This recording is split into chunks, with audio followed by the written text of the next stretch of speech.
And now we will do the Pledge of Allegiance.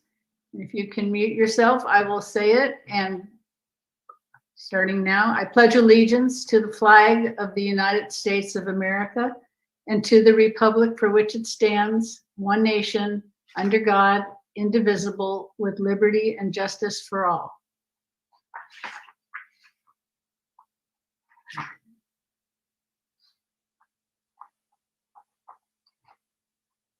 Thank you. And with that, we will start our workshop.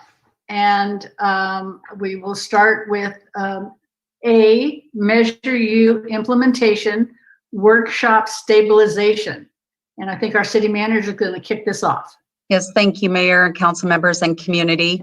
I'd like to kick the entire workshop off, just noting that tonight marks a very historic moment for our city.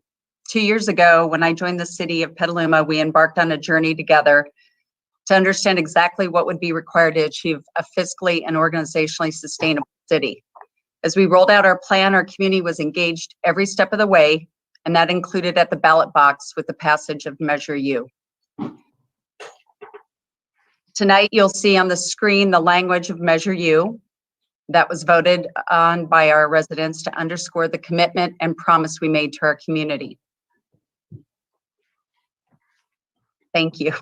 Emergency public health, wildfire, and natural disaster preparedness, maintaining 911 emergency response times and ensuring fire prevention protection, ensuring a 24-hour police and fire staffing, keeping public areas safe and clean, repairing streets, roads, and potholes, supporting local business through recovery. Once enacted, Measure U funding would stay local to address Petaluma's local needs, to maintain fiscal sustainability and be prepared for an emergency, any emergency. We know we can only depend on ourselves to adequately address our local needs, recovery efforts, and community priorities for a safe and prepared, well-maintained city.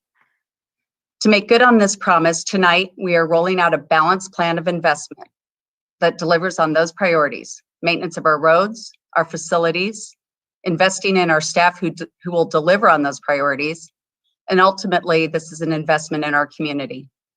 A decade and a half of disinvestment requires a lot of prioritization. And the proposal before you tonight represents a meticulous, thoughtful, and integrated investment plan that optimizes this precious finite resource while reinvigorating our city inside and out. We've organized this workshop into two main presentations: workforce stabilization, where you'll be hearing from our departments about how they plan to meet the community's needs and expectations. And then we will hear from our public works staff regarding a plan to address the worst roads in the Bay Area by front-loading the effort. The final item is our mid-year budget adjustments to help jumpstart the priority initiatives important to our community: climate action, caring for our unsheltered community, and addressing our community facilities that serve many of our residents, but that have little to no maintenance over the years. I'd like to recognize our entire staff, but especially Finance Director Corey Garbarolio and Assistant City Manager Brian Cochran for helping develop a fiscally responsible plan that embodies our core values as a city and delivers on our commitment to the Petaluma community. And with that, I'm going to turn it over to Assistant City Manager Brian Cochran.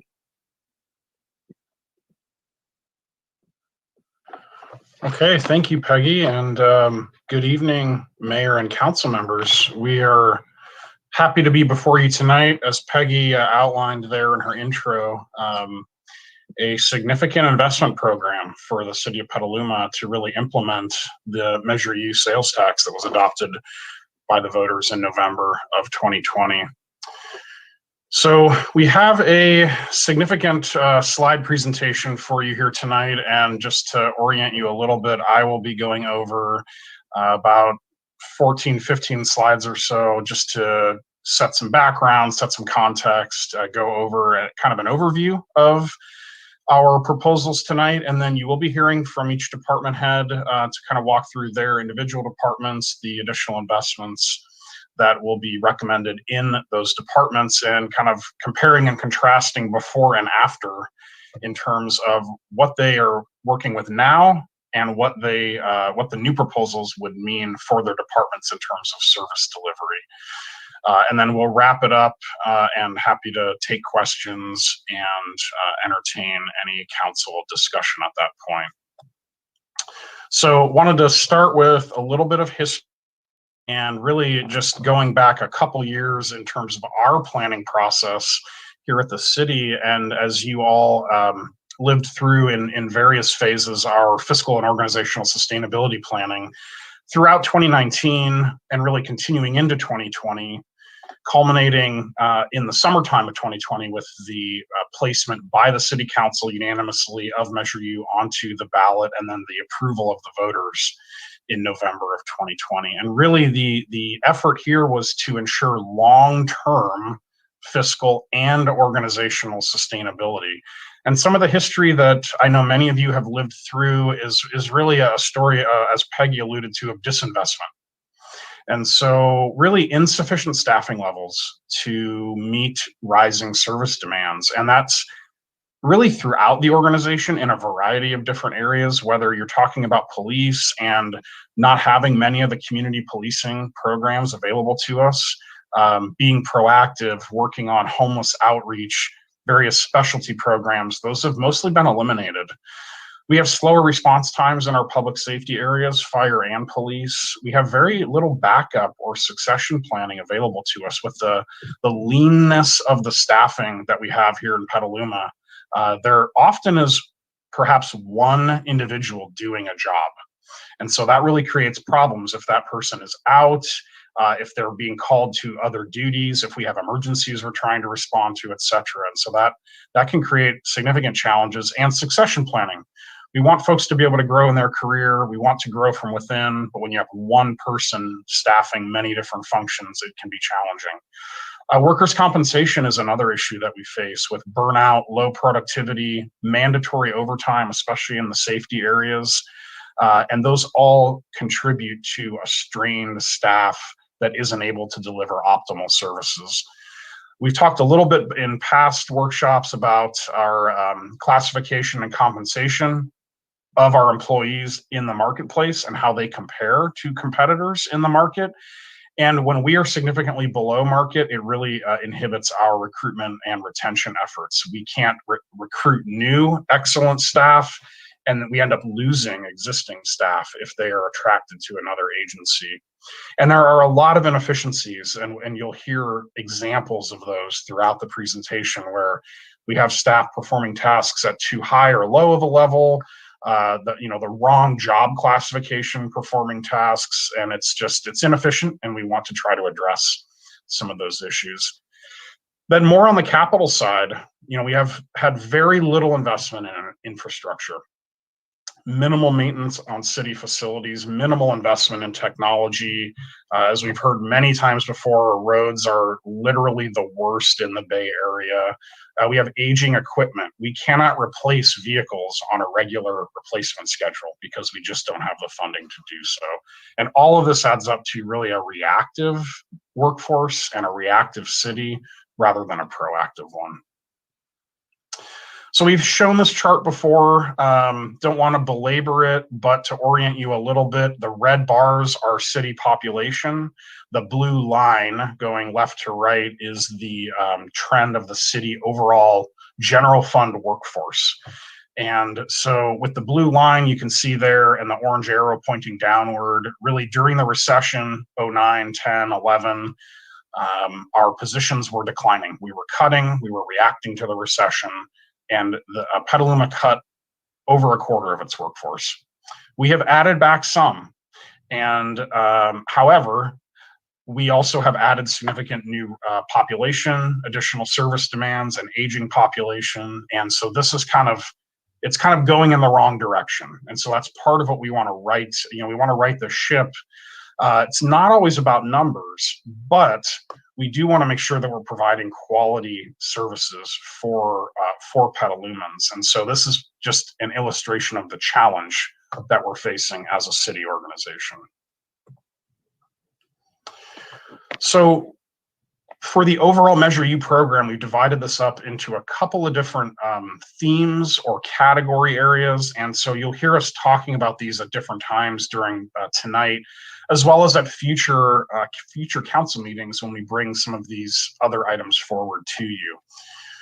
So one of the big issues with Measure U is that the city has is projected to have for many years into the future a significant structural deficit in its general fund. And this is not one time. This is every year the city encountering a deficit really in the 6 million plus range annually in its general fund. And when you look at a Measure U overall annual amount of about roughly $13 million per year, you're looking at almost half of the Measure U revenue is taken up right off the top to make sure that we are stable, we're sustainable, and we're not having to make additional budget cuts. So the rest of Measure U that isn't looking toward our deficit, though, we can really divide up into these categories. The big one that we'll be talking about and focusing on tonight in this Part A of the workshop is workforce stabilization. And we then further divide that up into some components. So the bulk of today is core staffing. So that's really what positions, what staffing levels in the city do we need to make sure that we're providing sustainable quality services for Petaluma.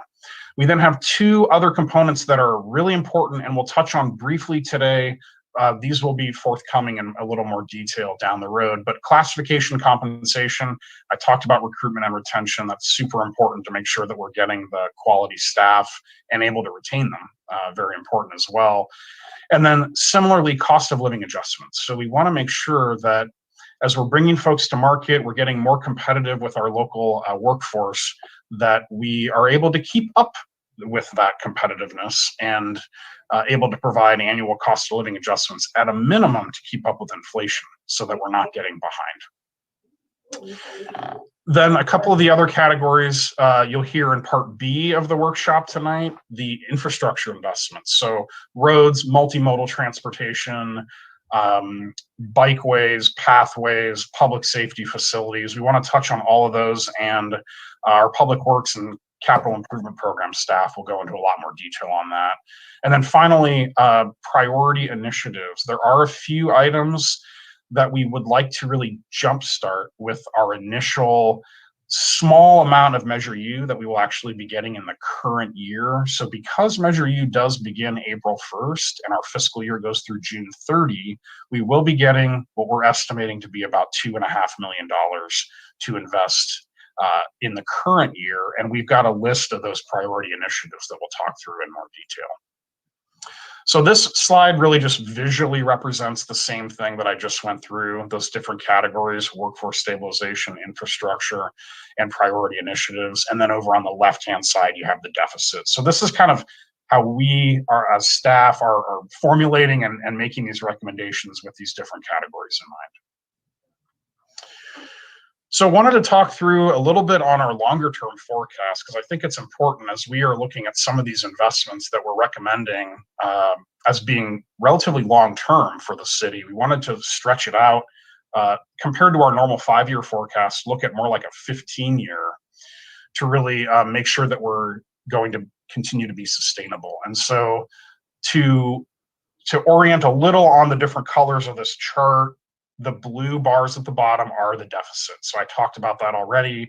It's about $6 million a year average, and that really takes up about half the total Measure U revenue. We then have 3 categories that are sort of in the middle: the orange, the purple, and the yellow.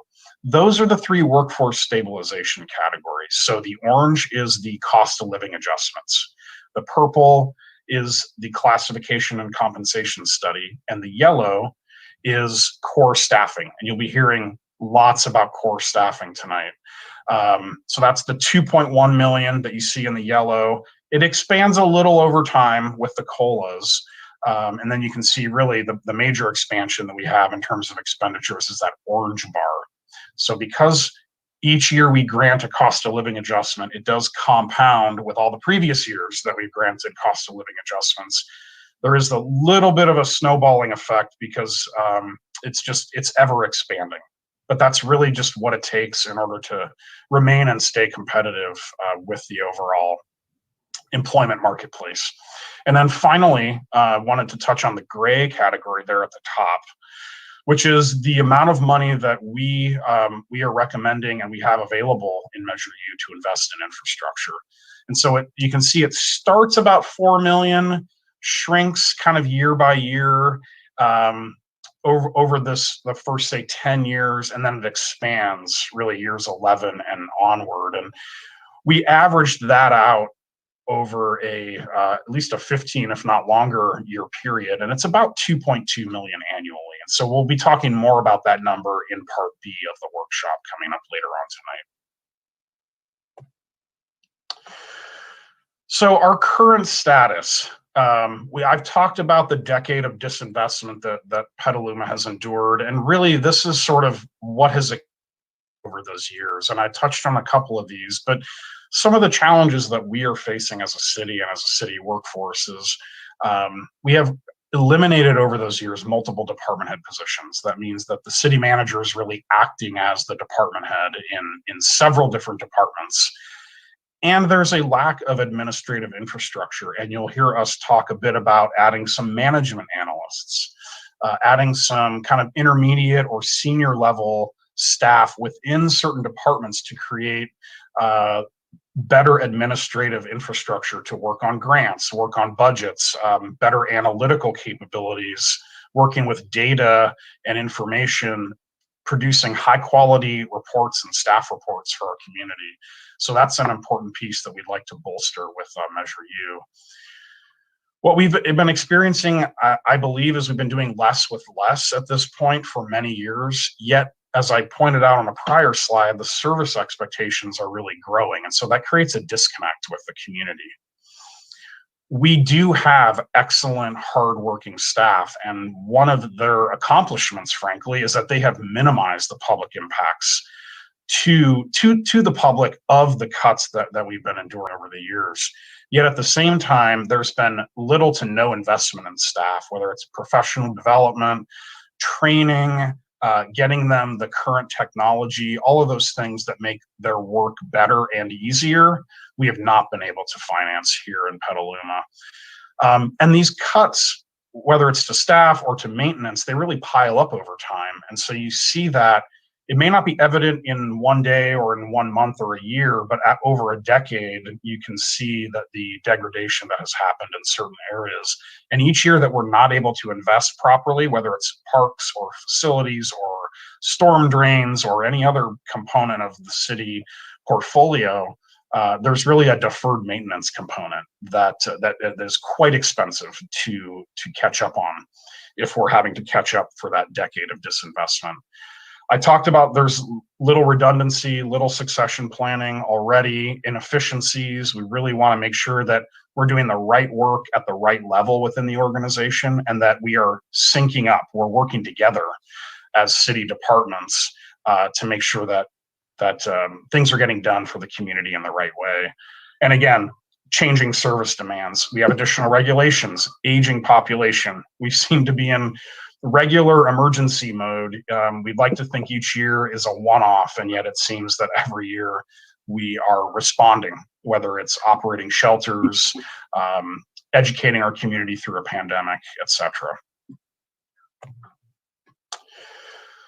So part of the challenge here is that we're trying to create a balanced program. And so there really is this balancing act that we as staff, as we've been formulating the recommendations for you tonight, we've been trying to really balance both the workforce components as well as making sure that we're optimizing city services. And so we only have a certain amount of money for Measure U, that $13 million overall number. And so again, we've really tried to balance both the recruitment, retention, compensation, making sure that we can recruit and retain excellent staff, but then also respond to the initiatives that were outlined in the measure, council priorities, increasing demands, state mandates, etc. So this doesn't solve all of our problems, but we feel like we've come up with a plan that's sensible, that's balanced, that will really work well for our community into the future and be sustainable.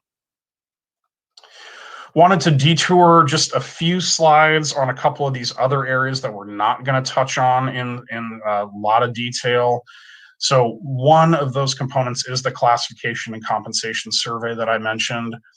This is a tool that we used about a year ago now to really look at every different classification within the city and ask the question, if you look at 8 or 10 other cities that have similar classifications, how are we, Petaluma, doing in the market? Are we above the market? Are we below, behind market?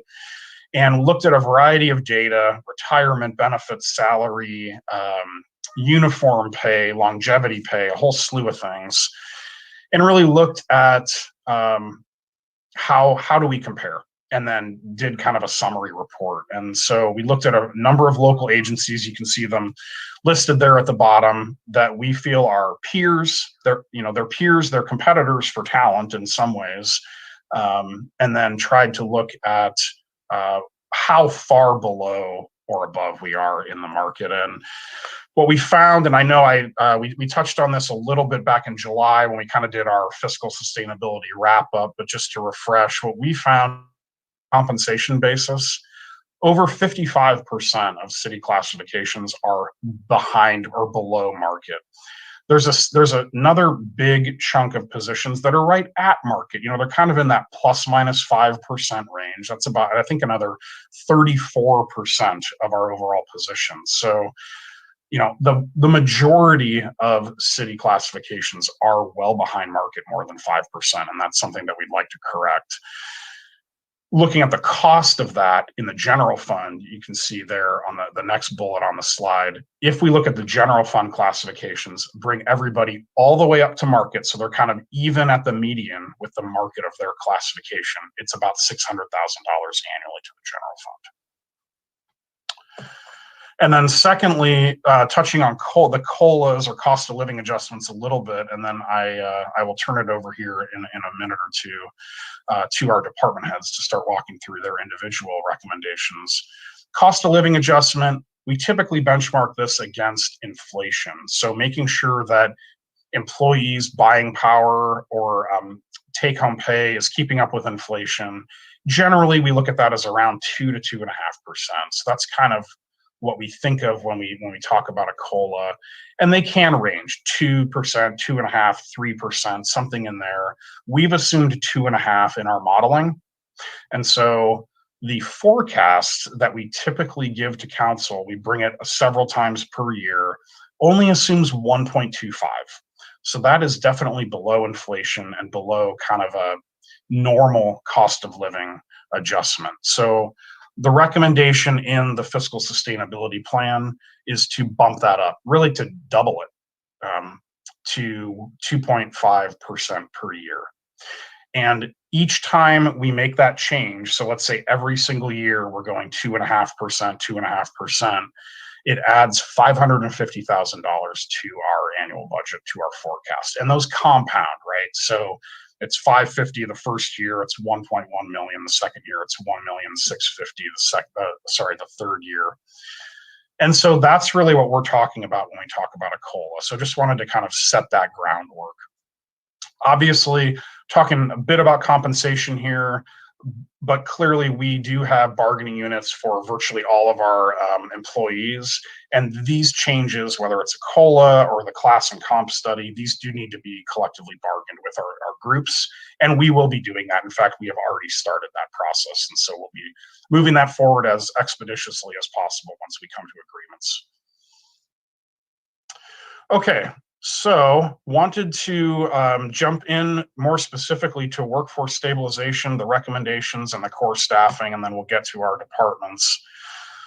I think I've talked through some of these points, but just to give you an overall idea of the top line number that we were looking at. So $2.1 million is really what we had benchmarked with our overall plan, our overall Measure U program, as really what we had available to allocate to make sure that we're providing great service, make sure our departments are getting some help, bringing everybody up, and realizing our potential as a full service city. So in some cases, though, we didn't necessarily just want to throw additional employees or additional staff at a problem. We tried to solve a few of these creatively, and really look at the best division of duties between departments or within departments to make sure tasks were performed at the right level, and really try to identify cross-departmental benefits. So I hope that you will hear some of those tonight, where we're adding an employee or a staff person in one department, but really the benefit of adding that staff member can really have cross-departmental or a sort of rising tide impacts. We add one position here, all departments can end up benefiting from some of those staff additions. Again, wanted to look at succession planning. We want to make sure we're achieving our council goals, which we will be coming into a new goal setting process here in the next several months. And we really are emphasizing balance. I mean, we feel like we have the right program, and we're recommending what we feel like is optimal for the city.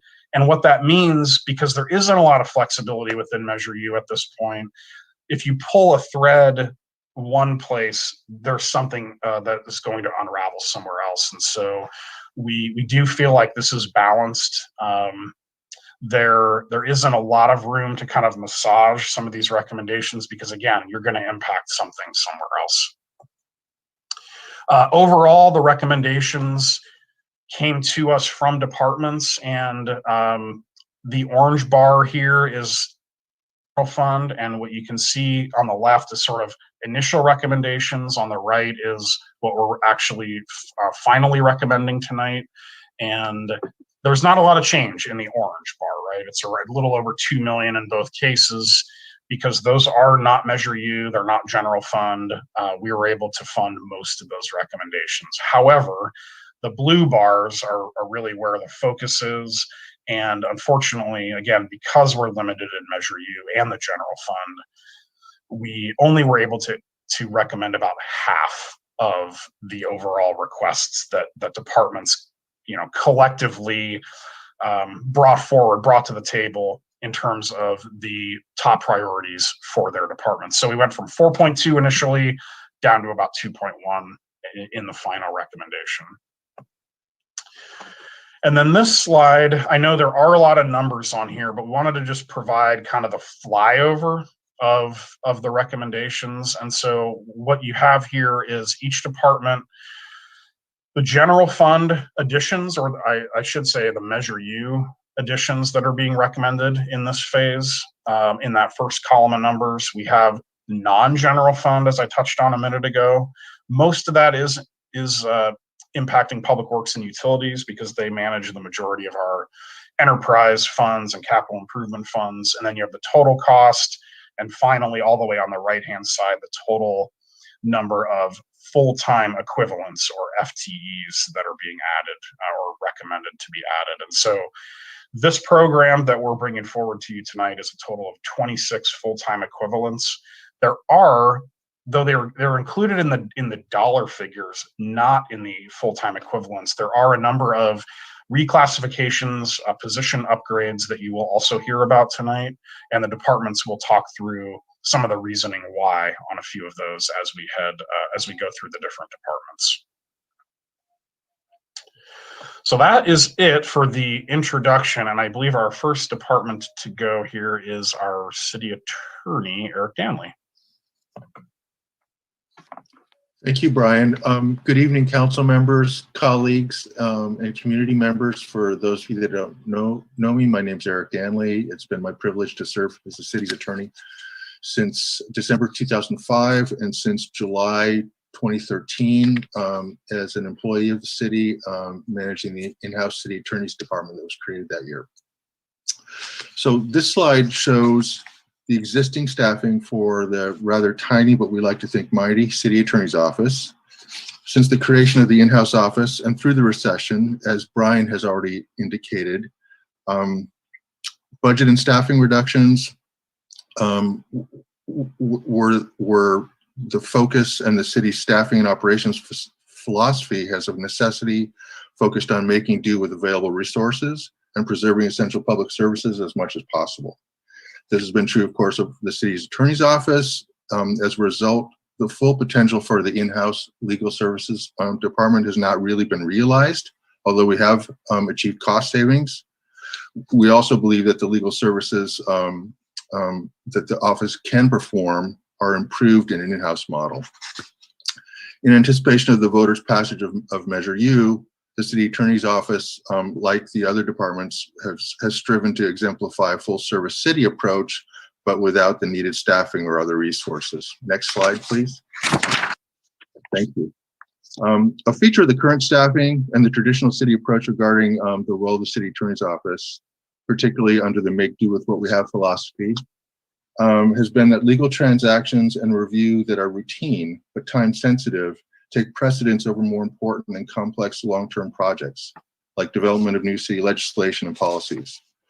The result is that the city attorneys are kept very busy with transactional work but are actually underutilized in terms of their capability for helping the city realize its potential to become and remain a full-service, innovative municipality and a leader on critical issues like emergency preparation and response, including climate emergency preparation and response, housing, and other important issues. Next slide, please. So the proposed staffing change, core staffing for the city attorney's department is to add a half-time, part-time city assistant city attorney position.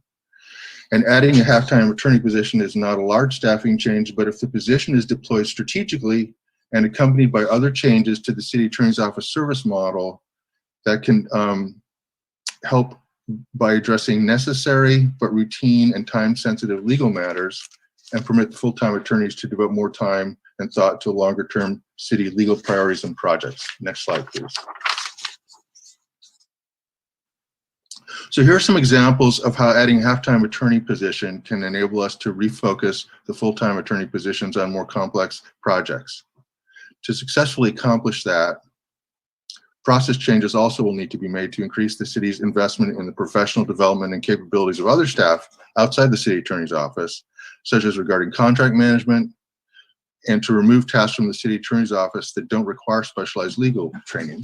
Examples include records request management and response, and routine purchases using city standard documents. Focusing the full-time attorney positions as much as possible on projects of longer-term impact and importance that require specialized legal expertise will help the city achieve its full-service aspirations and better realize its potential. Also, dedicating attorney time to routine, time-sensitive matters will improve support for and expedite those matters of the other city departments. Thank you. That concludes my comments. Good evening, Mayor and City Council members. I'm Ingrid Alverde, Director of Economic Development and Open Government. The city's newly created Economic Development and Open Government Department focuses on making staffing and services efficient, resilient, and transparent. We also focus on engaging our community in decision-making and supporting economic development. The department includes me, our economic development specialist, and 7 positions in our information technology division. Next slide.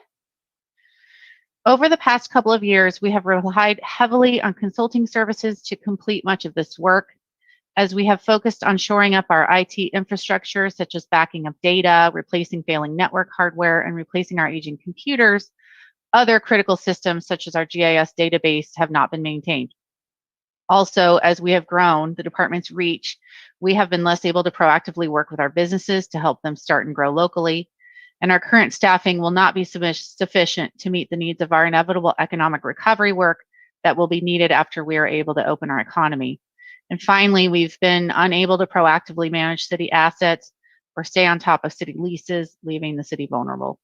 Next slide. Looking forward, we recommend several changes to allow us to better support technology, community engagement, and economic development. We are recommending that we add 2 positions, one a dedicated in-house communications position and an additional economic development professional.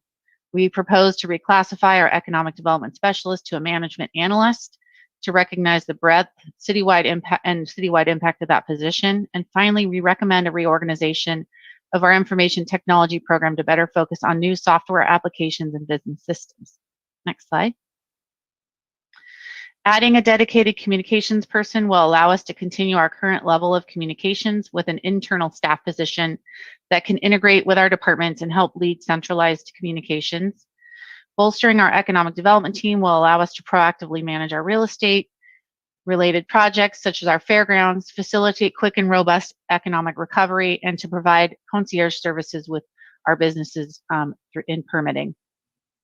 And finally, reorganizing our IT division into 2 divisions, one that will focus on our networks and hardware, and another that will focus on our software applications and data.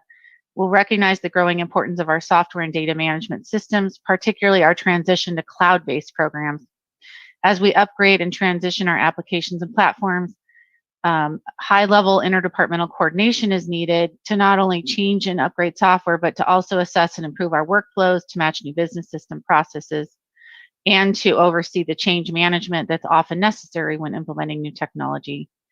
And we are hopeful that ultimately this work will make us more efficient and more responsive to our customers. Thank you. Thank you, Ingrid. So next up is the city manager's office, and it shows 12 full-time positions, but that represents 4 departments that I serve as department head for that we lost in the recession. So currently it's myself, our assistant city manager, our executive assistant that provides support citywide and also supports the council, and our senior management analyst who is currently serving as our liaison to our Climate Action Commission, who has helped us successfully negotiate our franchise agreement, and who is also our open space manager. Next slide.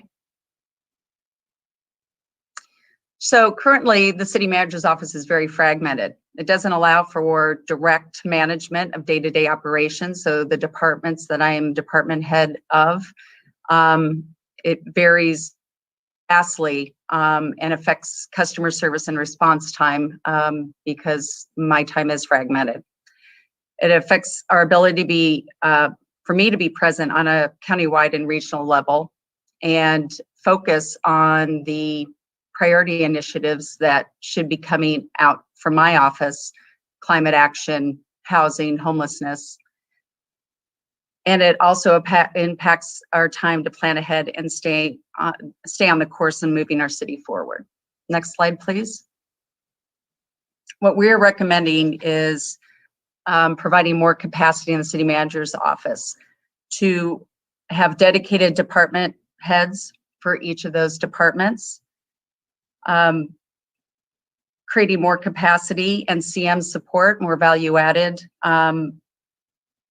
from my department, bringing on our finance director who will also serve as our deputy city manager, and to reflect the support in my office, reclassing the senior management analyst to assistant to the city manager, and then adding a sustainability coordinator to prioritize climate action citywide and provide support for our departments. Next slide, please. So how this will help our entire organization is community development will be more integrated, housing, building, and planning, and you'll hear this in a few minutes, integrating that function and having a dedicated director for that department, having a dedicated director for our soon-to-be rejoined Parks and Rec department, more focus from my office on citywide policies and key council initiatives, having analytical and policy development staff working in my office and working with the city attorney's office to move legislative priorities forward, and a dedicated staffing and program for climate action. Thank you. Good evening, Mayor, City Council members.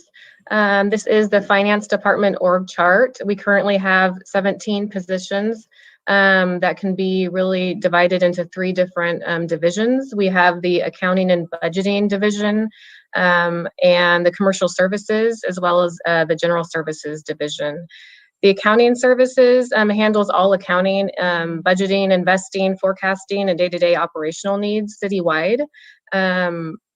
Such as payroll and accounts payable for all departments. The Commercial Services Division handles utility billing management for all wastewater and water accounts in the city, which is approximately 25,000 accounts. And that division also handles all business licensing and other miscellaneous billings, such as airport and other departments. Next slide, please. So the department currently has no administrative support to assist with routine administration level tasks. The department also has minimal staff available to support the analysis that is required in most areas. Ongoing budget analysis, financial reporting, regulatory reporting, costings, things of that nature. Much of the analysis is left to me, which I love it, but my bandwidth is a little a little short these days. So additional support in that area would be extremely helpful. So because of that, we are recommending no new positions, but reclassifications of 2 vacant positions. We currently have a mail services assistant that we'd like to reclass to an office assistant to provide that administration support that the department needs. And then we also have another reclass of revenue development specialist that we'd like to reclass to a financial analyst to provide that additional analysis support in the department and for citywide as well. Thank you.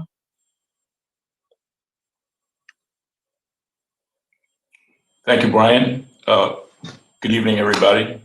Let me get my video going. There you go. Good evening, Mayor, City Council, community, and city team.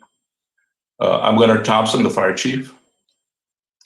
The fire department, like other departments in the city, have been impacted due to budget constraints. The lack of core staffing impacts our ability to provide efficient and effective delivery of service. For the department, it has met needed administrative staff, key training positions, support for apparatus repairs and maintenance, as well as infrastructure repair and replacement. We were, however, fortunate with council's approval last year to add a 3rd ambulance, which included 6 new paramedic positions to alleviate the increase in the demand for service. As we look at our organizational chart, it reflects 64 full-time positions with staffing of 17 to handle our daily emergencies. However, our most urgent need lies with our Fire Prevention Bureau. The Fire Prevention Bureau consists of a fire marshal, 2 inspectors, and a secretary. However, based on the current approved staffing, we're unable to adequately perform functions in the Bureau. Next slide. The needs of the Bureau include staffing to adequately address policy review, development, and implementation, including updating the Cooper program.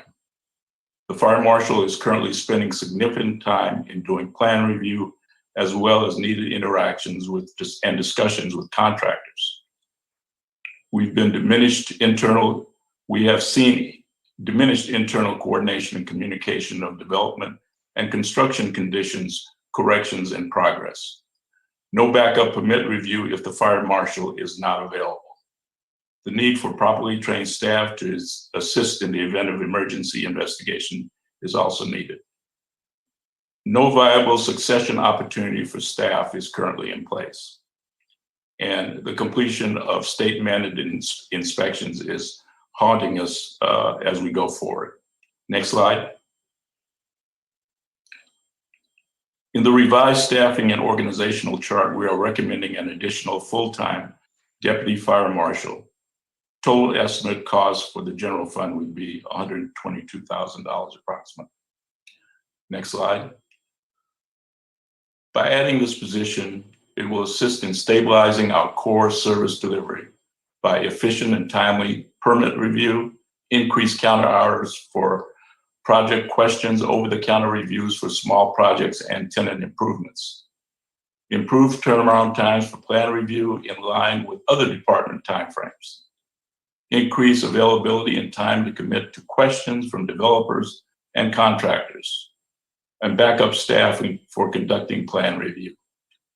Internal staff development is also very important to us to provide technical and leadership coaching, mentoring, and training, and a path forward for promotions.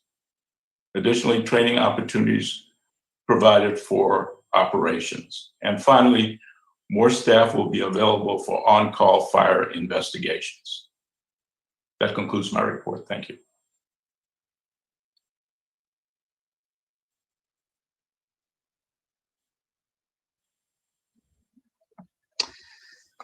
Good evening, Mayor, council members, community members, and my fellow colleagues.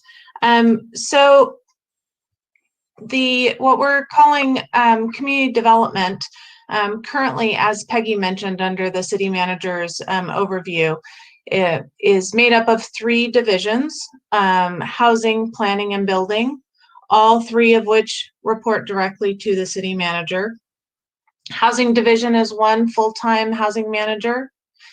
Building includes a chief building official, 3 building inspectors, 2 permit processing technicians, and a plans examiner. And the planning division expands and contracts based on the current demand and under the existing contract model. Next slide, please. The challenge of the current organization and the staffing structure is really the lack of cohesion, with each of these 3 division heads reporting to the city manager. Not only is this a drain on the city manager to act as the director to these 3 divisions, as well as the other divisions and standard city manager functions, but this structure also segments and has the effect of siloing these functions under each individual division. The planning division structure was put into place in 2009 at a time when there were extreme budget cuts and under a contract that is largely based on a cost recovery with minimal base level budget in order to minimize the financial impact on the city. As a result, there is minimal budget for non-cost recovery items, which doesn't respond to the current policy direction. The minimal staffing resources in housing and building also limit staff's ability to respond to the community needs, to adequately respond to city council's policy initiatives, and to be proactive in our response to all of these.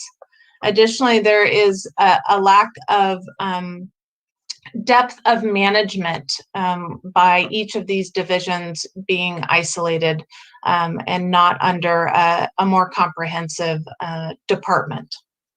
Next slide, please. So looking forward, the proposed changes, most significantly, the proposed changes are looking to reconstitute a community development department. This community development department would be overseen by a community development director, a full-time community development director that would oversee the housing, planning, and building, the 3 development services divisions. In addition, looking in housing to add a part-time housing technician to support our housing manager, help provide more bandwidth to be looking at housing, both from a overseeing our commitments, our reporting. There are so many annual reporting efforts, but also to be looking proactively and working closely with planning to integrate into the development review process. In building, looking to reclassify the plans examiner as a deputy building official. This provides more depth in management of that division, the oversight when the chief building official is away, and then also adding 1 full-time building counter tech position, which will provide more bandwidth on a day-to-day basis in the building division. And in planning, looking at reorganization and enhancement to provide more base level budget in order to allow planning to better respond to those policy initiatives, focus on the legislative initiatives, and implement the community goals, and be less focused specifically on the cost recovery aspect of that division. Next slide, please. So the creation of a community development department will create a cohesive department structure with coordination and leadership across all 3 divisions. This will increase city managers' capacity. It will create unified culture and focus within the department and overseeing those development service functions. It will facilitate better coordination and will allow a shift from a more reactive focus to a more proactive, increasing the capacity for legislative actions to best respond to the policy directions such as climate, housing, environmental.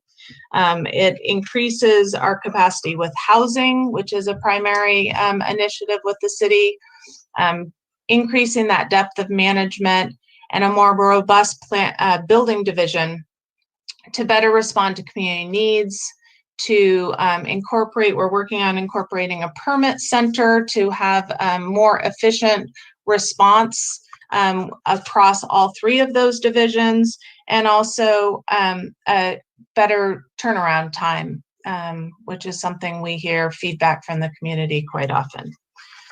That concludes my report.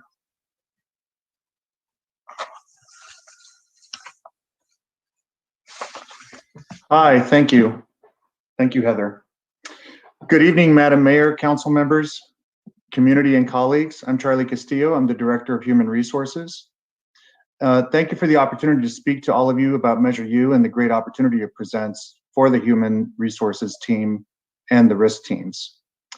Tonight, I'm going to be recommending the addition of one position and an upgrade to a current existing position within our team. The addition of the position will allow the two teams to reorganize to not only meet the current needs of the city, but also address the city's basic service needs that have not been attended to due to increased demands and our current minimally staffed team. And this org chart represents the current structure. Next slide, please. The current model does not allow HR or risk to take on more work. And currently the city's recruitment needs exceed staff resources. There are multiple bargaining tables that are stretching our staff's availability, and workers' comp, disciplinary matters, and investigations consume all of the city's HR current staff resources. To be successful with Measure U, the Human Resources Staffing Plan will consist of three main components: our regular classified job classifications that currently exist, reestablishing job classifications that once existed, and lastly, establishing new positions in the city that have not previously existed. Obviously, this will be done with the new structure in place where HR can concentrate on focusing on these three components to have a successful Measure U core staffing model rolled out. Next slide, please. Once the funding is approved, the first group of classes will be posted and go through our regular recruitment process accordingly, and the other two groups will require several steps before they can be posted and filled. This new org structure represents how we would do that. The process obviously would involve HR meeting and conferring with the unions, classification and comp analysis, and an allocation from the council to officially establish each position before it can be posted as a vacancy. And with all of this happening, the HR team will also be simultaneously negotiating 4 different collective bargaining agreements with our labor partners. Therefore, to accomplish Measure U core staffing and meet the daily needs and services provided to the employees, the new position will move to the risk team, where they will take on workers' compensation, ergonomics, safety, and wellness. And this reorganization of responsibilities will dedicate 3 full-time employees to the effort, as well as the HR director and secretary assisting where and when they can. Next slide, please. So I'm confident that the new model will address all of the city's essential functions. I will, however, manage expectations publicly and say that this effort, under the best circumstances, is a 12 to 18-month effort, and basic essential services need to continue to be met daily in addition to Measure U, and the additional staff member facilitates a structure that allows team members to concentrate their efforts on Measure U while providing personal advice, labor advice, negotiate, address leaves, answer benefit questions, provide disciplinary advice, and work with legal on sensitive issues. And finally, recruitment not associated with Measure U, which also continues. Lastly, Measure U is an additional work to our already heavy workload, but the additional position, the reclass, and the reorganization will allow HR and risk to work on this project and meet the city's basic services. Thank you all very much, and I look forward to working with you. Good evening, Madam Mayor, council members, our city team, and community for whom we serve. How's the audio here, Patrick? You sound good, Ken. Great, thank you. I'm Police Chief Ken Savano, and I'm grateful for the opportunity to speak to you about our Measure U workforce stabilization proposal. As you can see here, our funded FTE level is just over 96 employees, which includes 65 sworn peace officers. This number remains well below our previously authorized number of 77 officers. This Measure U core staffing presentation is focused on addressing core services and information reported to council in the fall as part of the fiscal and organizational sustainability, as well as new issues in our current policing environment. This presentation will focus on several areas, the first of which is emergency response and preparedness. You will recall average response times have gone from 5 to almost 6 minutes for emergencies, well above emergency management and response standards. In the area of crime reduction, traffic safety, and quality of life and safety issues, we've experienced a temporary reduction in calls for service early in 2020 due to COVID. However, the year has ended with people and property crimes on the rise, and we continue to see more injuries and fatalities involving our community members from traffic collisions. Our increased demand for services, as I reported in the fall, we've seen a 95% increase in emergency calls for service, which we've been handling with a long-lasting 22% reduction in staffing over the same period. You will also recall service reductions that we announced in the fall of 2018, which is difficult and was difficult for us as a service-oriented department, but we have continued to pride ourselves on doing the best we can with the services and the resources we have. Next, this will address reimagining policing initiatives.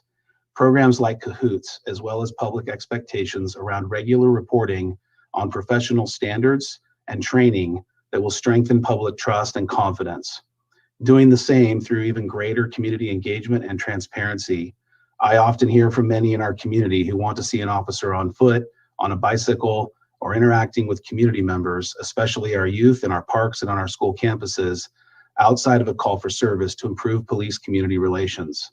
We want the same, but we have not had the resources to do that with less than 9% available time on average for our officers day to day. That equates to 6 minutes or less an hour where we are not responding to crime or traffic collisions after they occur. And finally, and I would argue most importantly, without staff, we cannot deliver these services. And to that end, the wellness and safety of our staff is paramount.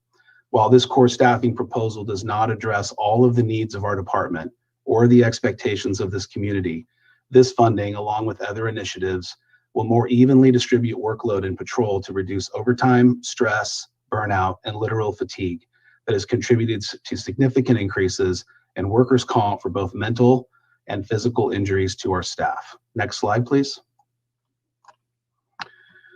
Our current impacts, as you can see here under community safety and engagement, we have limited available time, which I just spoke to, for our officers to conduct community policing and proactive crime and traffic collision efforts. Insufficient core staffing in the patrol division has also led to our inability to handle the increased calls for service and a lack of uniformed personnel to assign to crime, traffic, and other quality of life issues. In the area of emergency response times, I just spoke to the increase in response times that we've seen over the last several years. In the area of professional standards and training, a lack of formalized training plans, including planning, evaluating, and auditing to ensure the necessary training requirements that meet public expectation and that are consistent with best policies and practices. In the area of crime and collision investigations, we have limited resources associated with crime scene and traffic collision investigation, as well as evidence collection and forensic examinations. In the area of investigative services that are provided by detectives specializing in narcotics, property crimes, and known offenders, and other serious criminal investigations have been lacking. And then lastly, in the area of unsheltered substance abuse and mental health that we are dealing with on a daily basis, we have a lack of dedicated resources to address those issues, as well as a lack of dedicated mental health resources to expand de-escalation. Next slide, please. So with this Measure U core staffing proposal, we are proposing to add 6.5 FTE positions, and I'll cover them briefly here. We're asking to take our half-time CSI evidence technician to full-time for a total of a 0.5 CSI evidence technician. In investigations, we're asking to add 1 detective, which will expand and take more work from patrol and allow them to provide the services I just described. In patrol, we're requesting 3 additional officers, and they would obviously target the unsheltered mental health and substance abuse and other quality of life issues, as well as address the problems that arise within the community. And then obviously we need to have a civilian mental health specialist, someone that is embedded with our staff as a civilian that can help handle the volumes of calls that relate to mental health. This position would supplement a CAHOOTS model and bridge gaps in services that the CAHOOTS model doesn't currently provide. And then finally, a training coordinator. I think this is an obvious need. We haven't had a training coordinator for all these years. It's been met by a part-time position, and having a full-time person dedicated to this effort is paramount. Next slide, please. So the service enhancements with this Measure U funding proposal, this will restore positions and maintain a properly prepared and adequate police staffing for emergencies as well as regular calls for service. It increases officer available time to improve our community policing and engagement for trust building. It increases officer available time to also proactively reduce crime instead of reacting to it, and do the same in the area of traffic safety and quality of life issues in our neighborhoods and in our business districts. And the improved emergency response times, obviously with more additional officers and more available time, we'll be able to respond to calls for service much quicker. And in the area of professional standards and training, a full-time coordinator will identify all training needs and ensure compliance with laws and policies, as well as assist with transparency and reporting of the same to the public we serve. In the area of crime and collision investigations, a full-time evidence technician allows for even greater collection of evidence, scene processing, and forensic analysis to improve overall success of our investigations. And obviously expanding our detective team will bring capacity to relieve patrol of more significant cases and create more available time. This also allows for the proactive monitoring of known offenders. And finally, and most importantly, when we talk about the most vulnerable, this Measure U core staffing proposes a full-time MFT to address mental health, substance abuse, and our unsheltered with adequate resources and local control, and dedicated resources to specifically address that population that is most vulnerable and significantly impacted by quality of life issues. And lastly, and in closing, I would just thank you for the opportunity to address those needs. As I mentioned in my opening remarks, without resilient and healthy staff, we cannot deliver these vital services. I feel compelled to emphasize to everyone that we are a people business. My people, and in the context of this public meeting and our community, your people, are the city's greatest asset and resource. They provide the services this community expects and deserves. And I have to say that my staff, a group of the finest public servants who, despite the national narrative about policing from outside of Petaluma, continue to serve courageously calm with the highest level of professionalism, integrity, and compassion to protect and preserve Petaluma, the Petaluma that we know and love. Thank you very much for your time and consideration.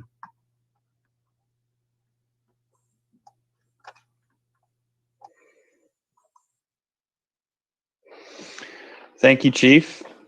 Good evening, Madam Mayor and council members, community members, and colleagues. I'm Jason Beatty, Director of Public Works and Utilities. The Public Works and Utilities Department has a team of 102 very dedicated full-time employees carrying out a broad spectrum of services, from delivering high-quality water, treating wastewater, managing stormwater, managing the city's compliance with environmental programs, running an airport, a marina, turning basin visitor docks, a transit system, and maintaining the public spaces, including our parks, city facilities, streetscape, and supporting city events, managing public encroachment permits, ensuring new development is integrated seamlessly into the city's infrastructure, as well as representing the city's interests in local and regional organizations in all our program areas. Following 2008, there was a large reorganization to reduce positions and costs, merging engineering teams, consolidating resources, and ultimately reducing our responsiveness to customers and our ability to provide services. In recent years, we've looked to ensure our staffing is optimized to carry out the work that we need to do to operate and maintain our systems and be responsive to customers. Our 4 greatest challenges we face as we look ahead as a department is the climate crisis, homeless and unsheltered population, a lack of past investment in our infrastructure, in particular streets, our buildings and facilities, and our stormwater infrastructure. Another challenge is recruiting and retaining personnel in key positions. The proposed core staffing changes support addressing these challenges. I also note on this slide, we are in the process of shifting the Parks and Facilities Maintenance Division from Public Works back to the Parks and Recreation Department. Next slide, please. With our current staffing levels, these are the areas where we're falling short in providing services to the community. We have a superb capital improvement program team who are individually carrying out some excellent work and projects with great benefit to the city. But as a group, they are overloaded. The 6 engineers/project managers have an average of 17 projects that they are managing either in planning, design, or construction. And the team as staff is unable to execute the full CIP program year after year. This has been impacted even more in recent years with the city's response to emergencies. The CIP team is at the center for staffing the city's Emergency Operations Center when it is activated.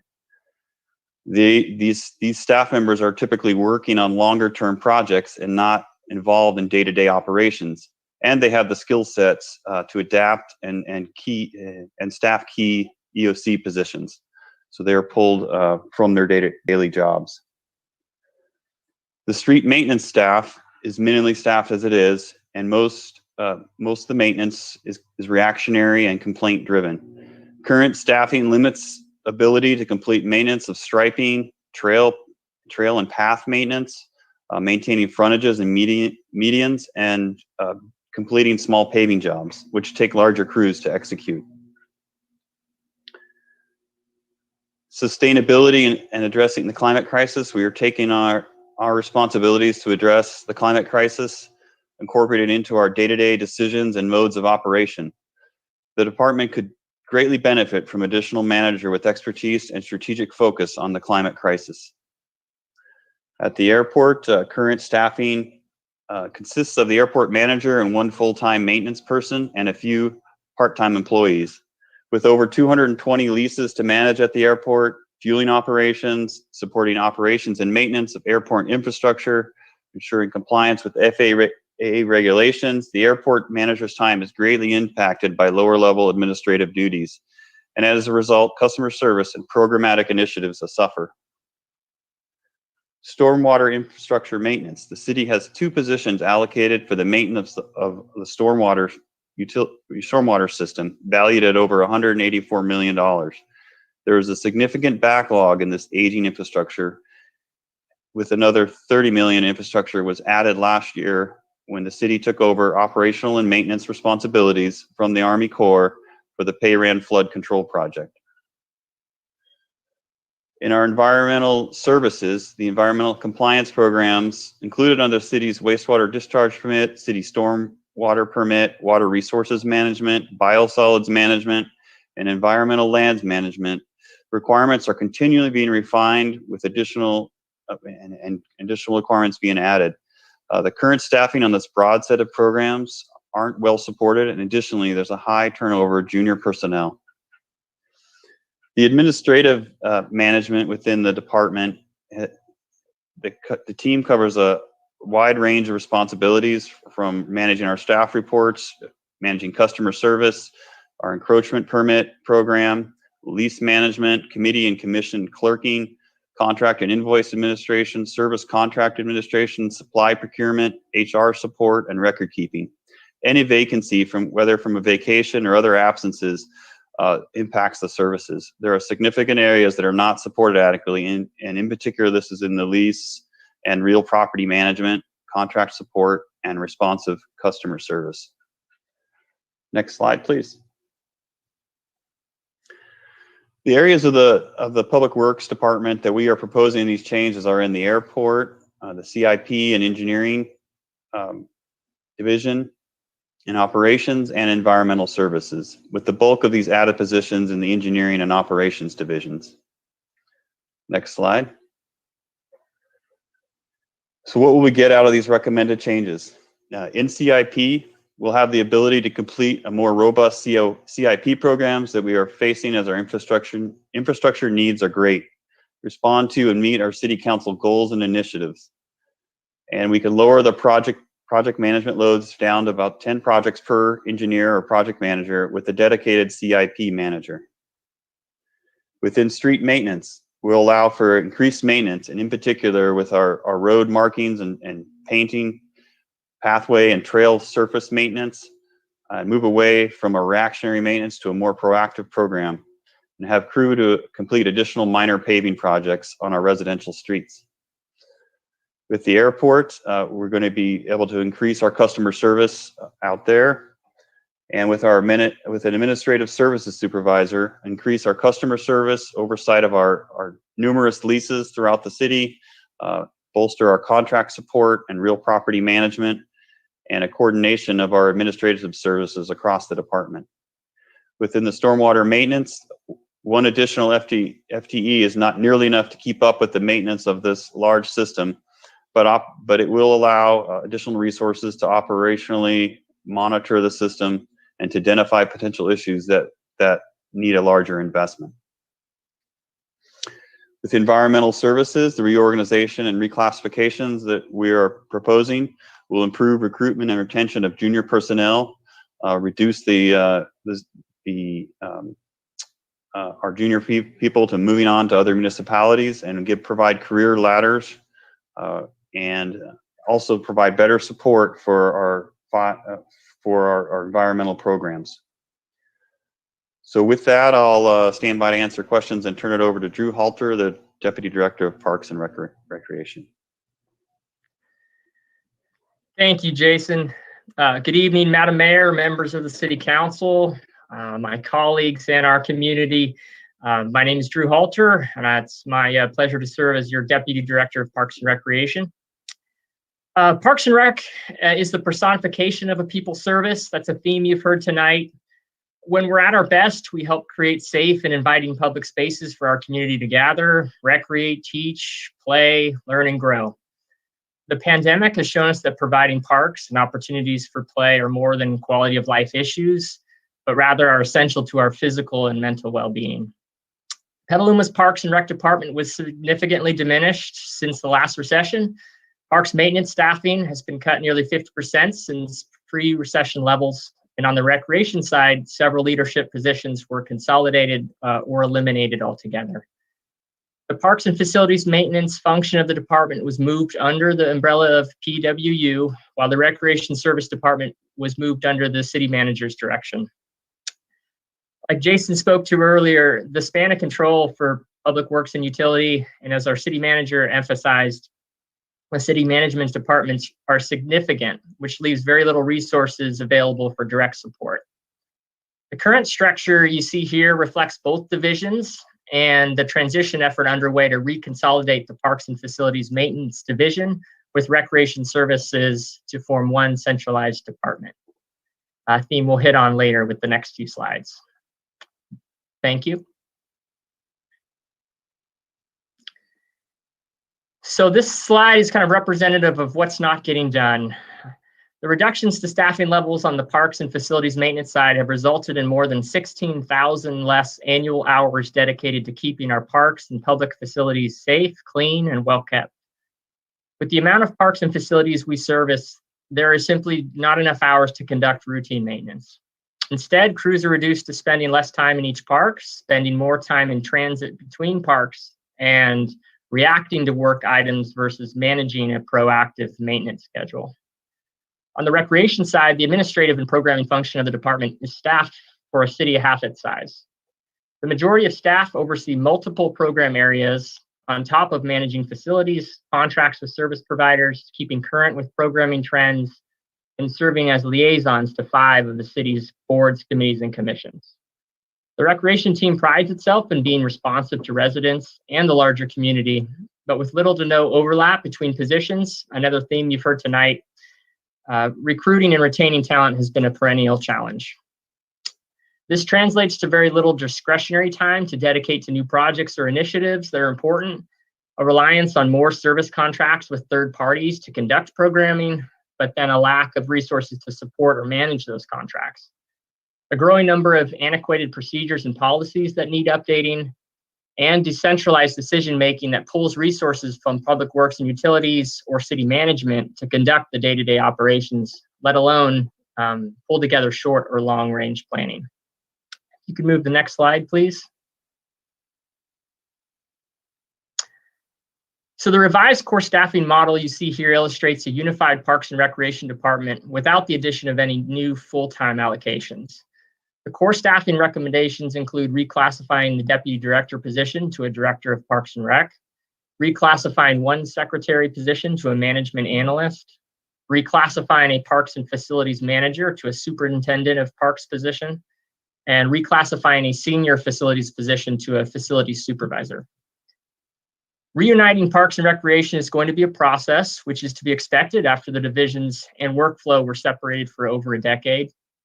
While the revised core staffing proposals are modest when compared to the overall need, they represent a critical first step in starting to right the ship and get a leg up on the exciting initiatives that we know are heading our way. If you could move to the next slide, please. Thank you. The core staffing upgrades help us in a number of areas where we need the most.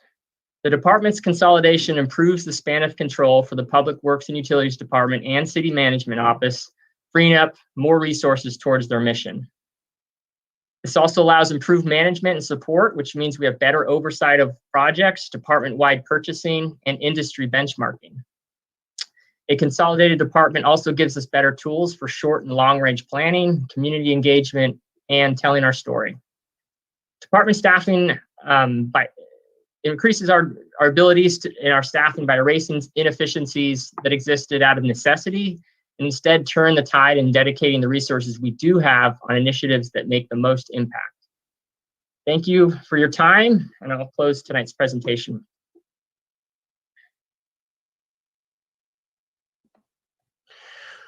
Okay, thank you, team. Appreciate all of the great information on your departments and some of the improvements and the impacts of these Measure U recommendations. And just wanted to flash back to this slide for a second. Now that you've heard most of the recommendations, this is kind of, again, that overview, that citywide general fund overview of each department and the recommended additions in Measure U, which are represented by that column that says general fund cost.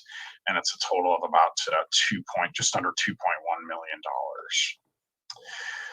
So a couple more slides here, and then we'll turn it back to the council. Did want to talk through our priority initiatives, and I know I alluded to this at the outset, and there's additional information on these as well coming up in Part C of tonight's meeting that our Finance Director, Corey Garbarolio, will speak to as well in her mid-year budget adjustments. But this is really an effort to strategically implement initial Measure U priorities that are that could be funded by our $2.5 million that we are estimating we will receive in this current fiscal year. Again, I know I mentioned it, April 1st to June 30, coming up here in the next few months, we will receive a small initial gift or infusion of Measure U given that one quarter. And so these programs are really designed to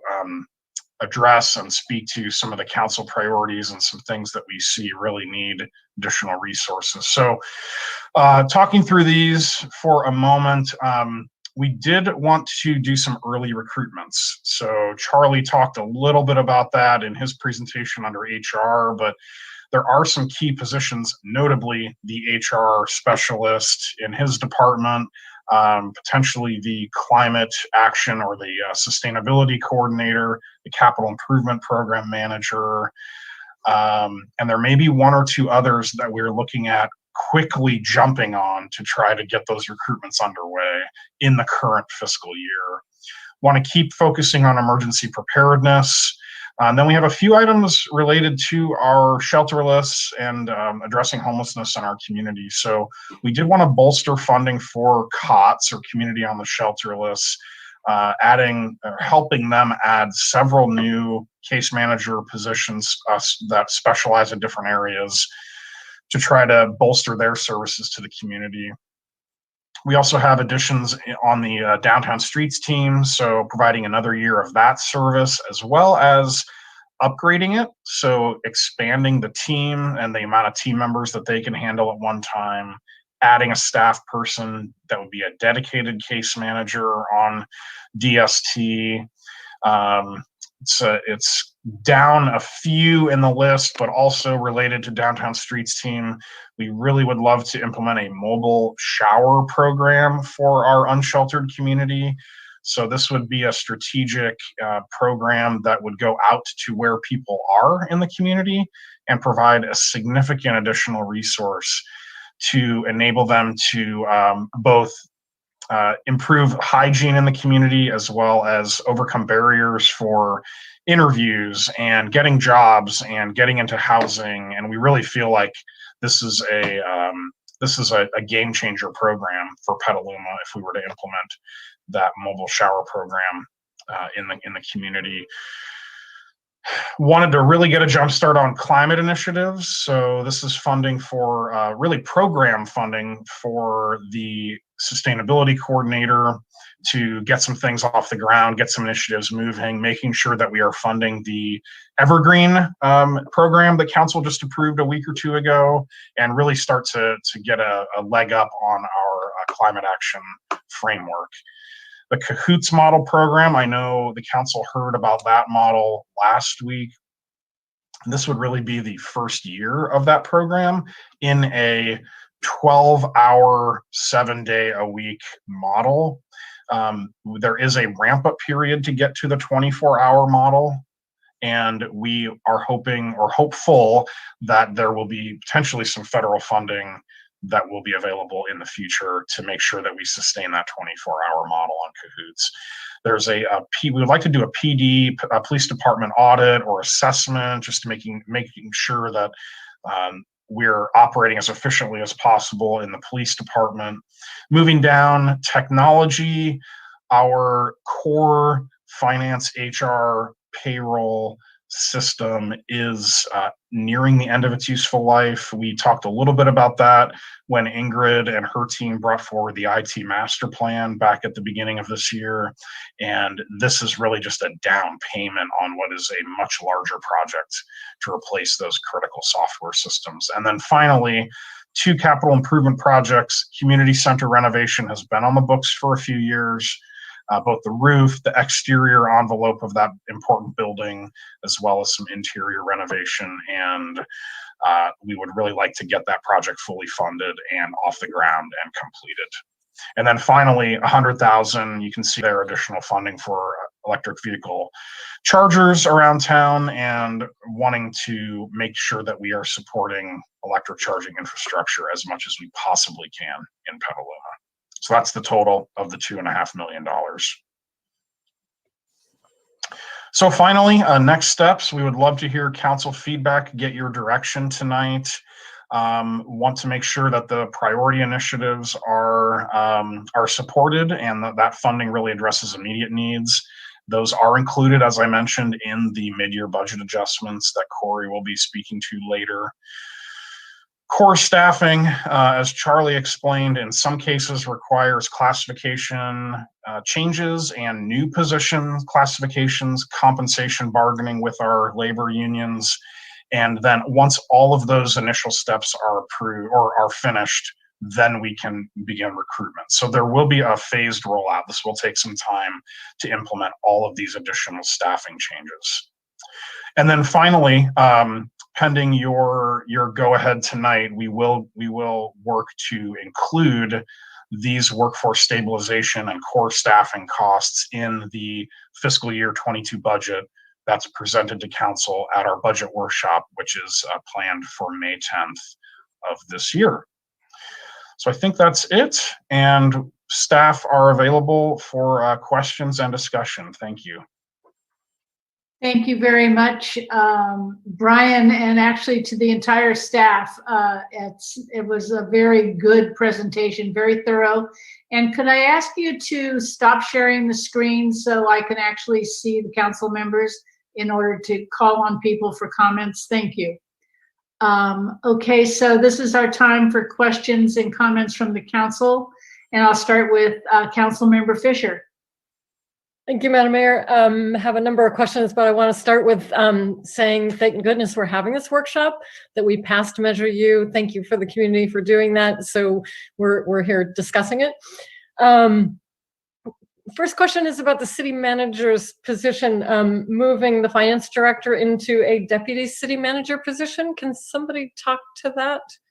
I didn't hear anything. Member Fisher. So bringing building capacity in my office and kind of succession planning, because currently the assistant city manager and myself are not only have a large span of control, but I also serve as a director of 4 departments. So this would help spread out that span of control, and the finance director would have the deputy city manager title to be able to assume some of that oversight in similar departments. So she has capacity in terms of time to do that? She would if we staffed her department correctly, yes. Does this mean that you would also stop working 24-hour days? I'm just following your lead. Right. And then the planning department, it was mentioned that we put more money toward what we call long-range planning versus just cost recovery. Can you talk a little bit about, is that a position? Is it a half a position? Is it, how much money is it? Can you give me a little bit more detail on that? You want me to jump in, Peggy? You want Sure. to jump in and I can fill in? Sure. So in addition to creating that director position, it would help have more bandwidth to do some of the things we do. So currently, the structure is extremely limited with base level. Basically, our base level budget essentially pays for somebody to be at the public counter, some administrative time, and a little bit, maybe a little bit of my time as planning manager.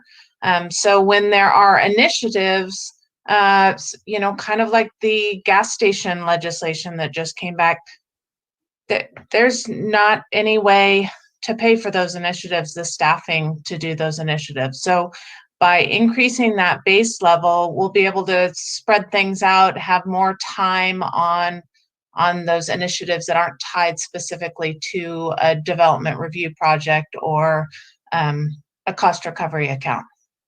Yeah, and so I'm trying to get a sense of how many hours that is, or how much, yeah, what the difference is. Well, some flexibility in there, but for instance, the planning manager position, my thought was to have, you know, half of that not be cost recovery and a portion of the deputy planning manager not be cost recovery. So that work is happening without the need to bill it to a direct applicant associated with the project. Now that could flex if to other planners as appropriate. I definitely don't want to have a high level person doing everything when there are other people that can do it. So that's one of the nice things that we are able to do in the planning department, is really flex that work to the person who has the bandwidth, the person who has the skill set, the person that has the interest. Great, thank you. And one last question, if I might. The Public Works Department, you talked about essentially a climate position. It was one of the line items. I'm wondering if you can, there you go. Yes, yes, Councilmember Fisher. So that I was referring to that in, you know, our department in particular would benefit from that sustainability coordinator, and it would reside with the city manager's office, but I think we would benefit greatly from that, is what I was conveying there. Okay, so it wouldn't be a separate person in your department? Correct. Thank you. That's all I have at the moment. Thank you. We're going to go to Councilmember Healy, followed by King, followed by McDonald. Thank you, Madam Mayor, and thank you, staff, for the presentation. I was going back and reading through the ballot language as the different department heads were making their presentations, and I am concerned that we're potentially getting into a bait and switch situation here, because looking at the bar graphs at the beginning, it appears that new positions and adjustments, salary adjustments for existing employees and new employees is going to grab the lion's share of the discretionary funding we have available to us. And there's just a tiny, tiny fraction that's going to be left over for streets and infrastructure, which were kind of the selling points. And so I think the threshold here for adding new positions should be, are they absolutely essential, as opposed to, wouldn't that be nice? And so that we have as much money as we can for streets and infrastructure. With respect to the proposals, the core staffing proposals tonight, I'm prepared to support a majority of the department's recommendations. City attorney, finance, fire, HR, police, public works, park and rec. But I'm not sold on the others as meeting that necessary threshold that I think we need to tell the community that we're doing. I'm not convinced that either of the positions proposed for economic development and open government are critical at this time. I would prefer to defer that decision. I'm having a disconnect within community development. I get the need for restoring the community development director position, but I don't see how 1.5 full-time additions is going to cost us $2/3 of $1 million a year. That was not explained. I'm looking. I'm kind of with mixed feelings on the city manager positions, the new two positions there, and wondering if that could be whittled down to something less. So I think we need to set a higher bar for these new positions. Thank you. Thank you. And Councilmember King. Thank you, Madam Mayor, and thank you, staff, for the presentation. I have a couple of questions and then some comments. My first question is, and I guess I have to fit it in here. What is the timing of the establishment of our oversight committee for Measure U funds? I know we've taken a few steps in that direction, but if I can get a quick update on that. I don't know who that would be directed to. Brian or Corey? Sure, I can answer. Go ahead, Corey. Thank you. So I've been a little busy with Measure U and budget, but my plan is currently to bring that forward in May. Okay. So when you say bring it forward, you mean when would the applications go out to the public for them to apply, and would we be selecting the oversight committee in May, or would that be the step A in the process of multiple steps? My thinking is step A would occur in May, with the goal of having it established prior to July 1st. Okay. All right. And then I had a question about the EV chargers. I'm presuming that for public use, it would be at the expense of the individual charging their vehicle. I don't know who's got that answer, as opposed to being just free electricity paid for by the city. Jason? Yeah, I'll speak to that. Yes, that is correct, and that's what we currently have set up for we have public chargers at community center and city hall that are, the public has to pay for their use. Okay, thank you. I have some questions. I assume we're going to be getting, I don't know if we're going to be getting another infrastructure presentation for part B. Yes, we are. Okay, so I will hold my comments on those and just say, in terms of the money, deficit elimination, I don't think we have a choice. We have to balance the budget, and there's no option there. I'm generally supportive on the recommendations for staffing. And my comment there to the public and others would be one of the purposes of having a better staffed, I don't even know if it's fully staffed community, is the ability to meet the goals and objectives of the city as presented. To think that we can do this with a staff that is probably at 75% of where it needs to be, I think is dreaming, because it's a human business where human beings are going to be making the decisions, doing the public outreach, putting together the programs and the plans, getting grant money and so forth to allow us to do any of the things we want to do and what we direct them to do from our goals and objectives, both from the council level and obviously from the community level as well. So those are my comments on staffing. I'll reserve my comments and questions on infrastructure to after that presentation. Thanks. Thank you. I saw the city manager. Did you want to say something specific? Yes, thank you, Mayor. I wanted to respond to Councilmember Healy's comments, and I want to recognize that we have over $2 million set aside a year for streets. And we're presenting an overall package to respond to the community priorities. And while not every position responds directly to every one of them, the overall package is designed to lift up the city and enable us to better respond across the board. So you're seeing a very integrated core staffing recommendation. Okay, thank you. And so it's Councilmember McDonald, followed by the Vice Mayor, and then followed by Councilmember Posake. Thank you very much. Great report.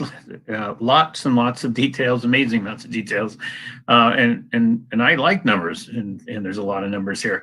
But I'm having trouble seeing the whole amount of Measure U revenue, where it goes in some big picture snapshot. I was wondering if you'd break that down for me in particular numbers. I mean, I think we're saying 13, is it 13.2 or 13.5 is a revenue projection, and 6 million and 2 goes right off the top of that for structural deficit, right? So far?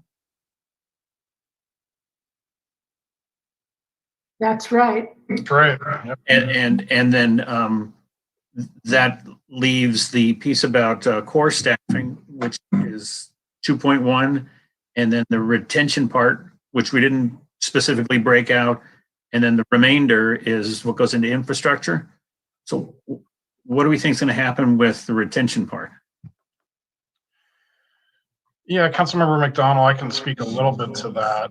And, partially I would say this is probably the most confusing aspect of the plan, and there are two components. So the one is a little easier to speak to, which is the classification and compensation study, which on the general fund side does add about $600,000 annually of cost if we take staff that are under market all the way up to the median, to the market median.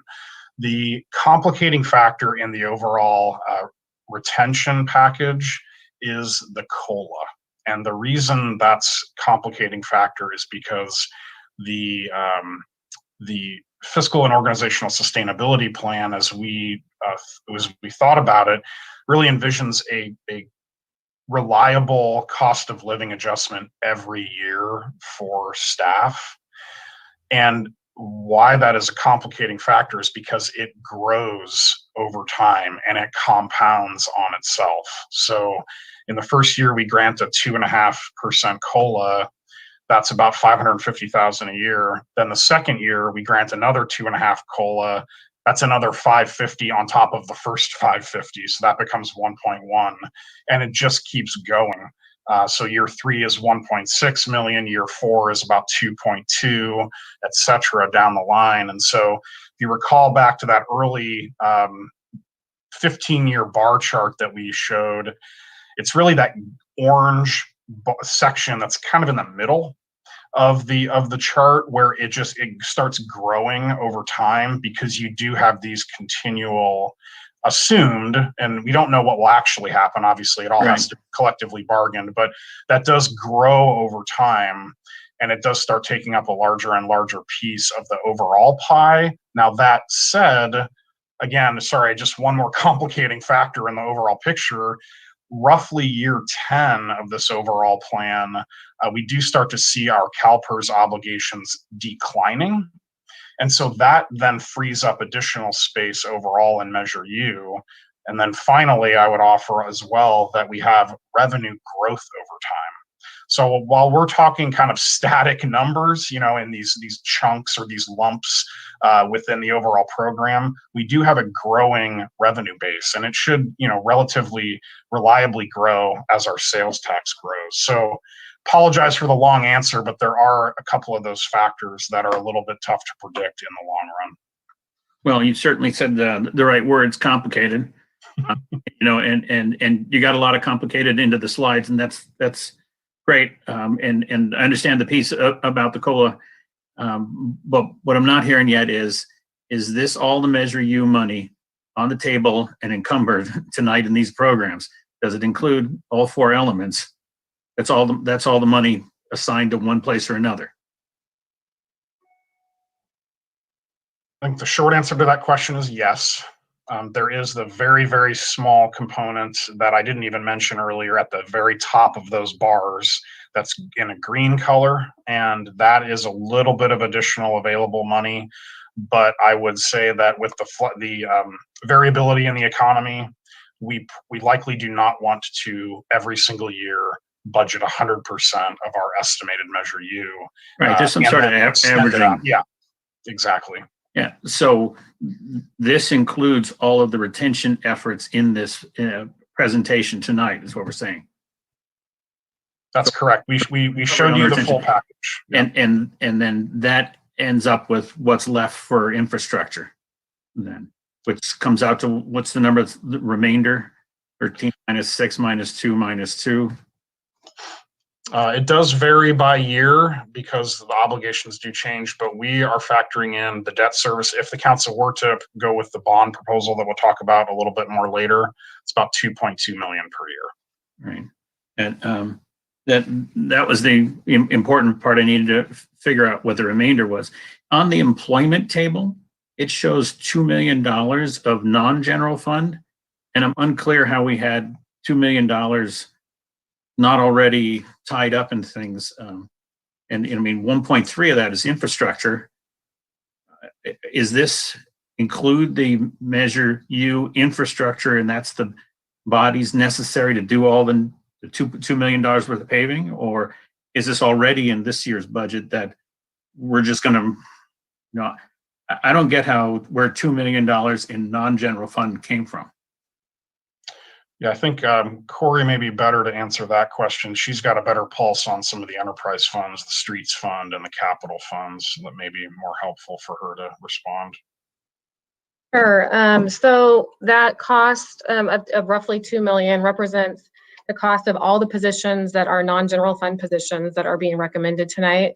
And they're really spread over many funds. So airport, building, water, enterprise funds, CIP, streets, over a variety of funds. And so just like I do, or we do for the general fund, we analyze and we forecast. We do that same thing for the water fund, the wastewater fund, the street fund, for all of the other enterprise type funds. And so when I factor in the additional costs for the new positions, the ongoing funding structure that's been in place for the past, say, 5 years, is sufficient to cover that additional cost. And actually, the majority of the funds that we're adding costs to have healthy fund balances.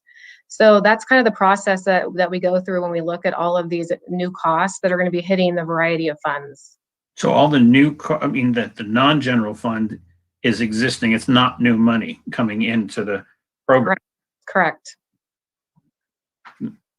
Well, that's difficult to get my head around. We have the money on the table that we're not already hiring people for. So the other two, there's 2 million, and the retentions are component is part of shown in a chart, but not discussed specifically tonight. Okay. On the priority initiatives, I love them. I'm glad we're jumping into all of them. But is this our program review moment for all those initiatives? Cahoots we've had some conversations on, and some others we've had conversations on. Is this tonight is not a budgeting authority for, well, it's for next year, right? This is like we're assigning a budget approval for a program that's going to get spent next year, right? Yeah, so I think where you're headed with the question is really, is council going to be able to see these contracts in more detail, get a presentation on each program, or is this kind of the final? And most of these will come back. For example, mobile showers would need to come back to council for a review of that agreement. Downtown streets team, you've already seen once, but there would be an additional year onto that. So there will, these are the budget allocations so that we can go in with confidence into next year to make sure that these programs are funded. Because we do have this kind of one-time gift, if you will, or one-time chunk of money, and we wanted to make sure that we encumbered that to ensure that the programs are funded. But you will, as you mentioned, the Cahoots is a good example. Several of these you will be able to see again down the road as we get the contracts finalized. Because I'm certainly a big supporter of getting some help in HR to, like right away have a person in HR who then can start the process of all the other bodies, but the other bodies, they're next year's budget too. They're really not this year's expenditures. So, but all the priorities initiatives are just that, priorities. And then there was mention of a mental health person in the police department. And I would love to see us roll all our mental health and street services into one conversation. So when we do complete the Cahoots conversation, then I'd feel better about where all the bodies were going to land and how the support, how are we going to, we don't even know yet how we're going to link up with a provider for the Cahoots model. So I'm anxious to hold a little judgment until that's on board. Thank you. Thank you. Okay, thank you, Councilmember McDonald. Vice Mayor? Thank you, Madam Mayor, and thank you, staff. I definitely echo Councilmember Fisher's comments that it's exciting to be here. So I have a whole slew of notes, and they're all I kept turning my paper in circles, so I'm going to spiral my thoughts out here. Definitely want to lend my support for the mobile shower program. I went down to Steamer Landing this weekend and spent an hour with some unhoused people down there. And the number one thing that they said, other than a place where we're not going to get kicked out of, is mobile showers. So I really think that that's an important thing that we move forward. And I really don't want that to get compromised. On the early hires, I had a question. So $67,000. Is that just in HR? I know someone mentioned a couple of positions, but $67,000 just doesn't seem like it's a couple of positions worth of hires. Corey, can you give that breakdown for Vice Mayor and the council? Sure. So that represents bringing on four positions early on. So let me see if I can go over all of them here. That would be bringing on a deputy fire marshal, as well as the human resource specialist to begin the recruiting of the other various positions. The civilian mental health position as well. one CIP manager to get a jump start on the CIP that we're trying to manage. And finally, a sustainability coordinator. So it's those positions, and it only represents approximately 1 to 2 months of cost for those positions. Got you. Okay, thank you. Mm-hmm. So a couple other thoughts here.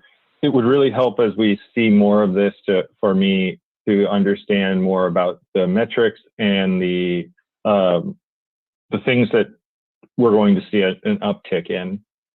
So like it was interesting to hear Councilmember Healy's comments about economic development and open government, because those are two of the positions that I think are extremely important. And revenue being one of the reasons why, I would imagine. On the COLA, it felt like you just were kind of indicating that it was increasing in perpetuity. Well, don't job positions have salary bands and things like that, or do they just basically increase, for as long as the person operates in that role? Yes, thank you, Vice Mayor. So it's a good question. There are typically most positions in the city do have a 5-step range, and so folks can come in at step 1 or step 3. They do get annual increases up to step 5, and then they are effectively capped out on their salary range. The cost of living adjustment is really a bargaining unit wide or a citywide escalator for all salaries and all salary ranges. So it really comes in and says, due to inflation or due to the cost of living increasing in the Bay Area or the state of California, excuse me, we are going to increase all salaries and all salary ranges by this percentage. Now, typically our bargaining unit contracts are, 1 year to 3 years in that range. And so those cost of living adjustments are typically pre-negotiated before that contract is actually executed. And and each time we go through that bargaining process, those COLAs are renegotiated. So in one agreement, it might be 2% per year. A different agreement or a different time period in history or in the economic cycle, it might be 3% per year. So really what we're trying to say in this planning, this 15-year plan that Corey's put together on that chart is really to say, on average, we're going to make an assumption that inflation is about 2.5% per year. And that's what we're going to assume our contracts will increase each year. The other piece of that, just as a bit of historical context, is coming out of the recession, roughly from 2009 to through 2016, our all staff received 0 COLAs. So that was, partially a budgetary issue, a recession response where we said, we just don't have the money. We realize there may be inflation, but we're negotiating with our employees to help with our budget situation, and they did not get COLAs. So those are always individually negotiated, and we're not trying to say forever and ever and ever every employee will receive 2.5. It's more of a planning assumption. So we wanted to make sure that we are planning for that in the future to make sure that staff stay up with the market. Understood. Thank you. On the EV chargers, obviously I support, electrification and things like that. I also want to make sure that we consider active transportation as a top priority initiative. We had 85% support for our slow streets initiatives, and we're not expanding it right now. And even if you electrify vehicles, there's still a lot more steel and resources that get pumped into vehicles than get pumped into bicycles. And I just feel like it's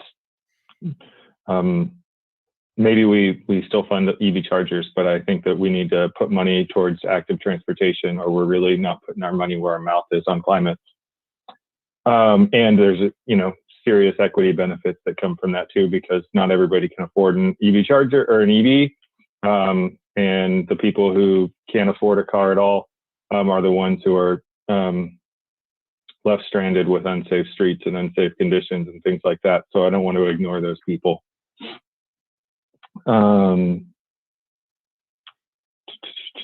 Definitely supportive of bringing back a community development director. I like increasing the, at least, you know, for the time being, I like the idea of increasing the non-cost recovery budget, because I think that there's a lot of policy initiatives that we should be looking at. And that's certainly of interest and important to me. And then, I had a question. What's the difference between a revenue development person in finance and a finance analyst? What is the sort of capabilities or the difference of converting that role? For first, it's a slightly higher position. The revenue development position was created, I want to say 4 or 5 years ago, really to focus on researching grants, increasing collections, things of that nature. We've actually recruited for it a couple times and haven't had any luck finding a qualified candidate. So what we really need in this department is someone with broader responsibility to continue to help with collections, to continue to help with grants, but can also do analysis, so that, you know, I'm not stuck doing every analysis that needs to be done. We have, you know, a very capable staff here, but their bandwidth is very low, and so we're looking for someone that can really provide that analysis for budget, for financial reporting, for grants, to assist departments, things of that nature. So really, it's just a broader position that will benefit the city. And Vice Mayor Cool. Article, I would just add to that rather than centralizing the grant position in finance, that we have literally somebody in every department that's constantly seeking grants, and then bringing a consultant on board to help us with those grant applications, because there is also the grant administration. As you know, once you do secure the grant, there's ongoing administration. So we like to decentralize that. Okay, thank you. And that was actually leading into my next one. Was I mentioned metrics, and then circle back around to where we are hiring positions, and we envision those positions generating money through grants or from whatever. It'd be good to tack those on as we bring things back. I just think it's always good that if we are anticipating that a role is going to bring in more revenue, it's nice to show that, because it doesn't get shown when we're just looking at tables, right? I always want to see the returns, and I know that you know, a good staff person, you know, can bring in a lot of money. So I'd certainly like to see specific roles. I know for example, the sustainability coordinator, there's a lot of money in climate out there, and that role may, you know, could bring in 20 times their salary each year. So. Absolutely. And that is the citywide management analyst in my office, as well as the assistant to the CM. Cool. Yeah, I think that that'll do it right now. Thanks. Thank you. Now we'll go to Councilmember Posake. Thanks. Thank you, Mayor. I first want to just give a big thanks to the city manager and the staff. I think this is a massive undertaking to have everyone put forth what they really need in core staffing, and then to whittle that down to something approximating half of what was initially added, and to not have anyone, at least that I can see, sniping at each other tonight. And so thanks for that. I'm still confused. Councilmember McDonald, I thought was trying to ask if this is what was referred to recently as our setting priorities. And so is that what we're doing now, or is that coming a little later? Anybody? Councilmember Puskay, there will be a separate goal and priority setting process that we have envisioned for the springtime, April, May of this year, to really, ask the community what they're looking for, ask the council, set some priorities that are really kind of the top, not just the goals, but a prioritized list of the most important things that staff should be working on over the next 2 years. And I think we do feel that this proposal will enable us to better weigh in, better move priorities forward, and better achieve the goals. And Peggy, I don't know if you wanted to add to that. Just going to say that our goal setting will just kind of recalibrate, probably underscore a lot of the things that we are doing, but help recalibrate just through prioritization. So you will have lots of bites at the apple. Okay. I want to be sure I didn't have to state my case tonight. I didn't think so, but I wanted to be sure. Second thing is when we talk about changing priorities or not, whether or not we are following the direction of the ballot measure U that was passed, we're talking about, are we doing that enough, or do we have to do something different? I think we have to be, if the last 4 or 5 years has taught us anything, it's that we have to be ready for change, ready for the next disaster, be ready to respond when it gets to us, whether it's next year or the year after, or even this year, I suppose. So I think I'd be surprised if there's not some drastic change in this over the next couple of years. And I guess I just wanted to ask Peggy, the city manager, if anything that we're going to talk about tonight is likely to set us in a direction that we can't change. Absolutely not. You have not only do you have an annual budget process, but we have, Corey, how many times do we come to council on mid-year budget adjustments and year-end reporting and your forecasting? At least 3 times a year, at least. Yes. Okay. So we're constantly course correcting, and I think it's really important. Again, I want to reiterate that you can't always tell one for one. Well, how does a deputy city manager help in the city manager's office? Well, when you're talking about responsiveness or day-to-day, care and feeding of our departments, it's crucial. We're all integrated. And I say it's like a game of Jenga, where if you take out one block, it can all fall because we are so integrated. And it's, none of this is nice to have. This is internal infrastructure that we have not invested in. And frankly, community expectations are here as they should be. And we're still down here trying to build infrastructure. And it's taking a toll. It's taking a toll on our service delivery. So everything that we put forward tonight was not only supported by the entire team, but a lot of sacrifices were made to float out the most important and the most essential positions. So I want to make sure that gets underscored. Thank you. Yeah, thank you. And thanks to all the staff, really. Those are all the questions I have. Thanks. So thank you. I just want to say that, about are we changing what we said we were asking people to give money for? I think it's really important, and I think the city manager just sort of touched on it right then. But when we cut our staff in 2009, and it was draconian, what happened is we lost a lot of people on our staff. And when you lose people on your staff, you lose services in your community.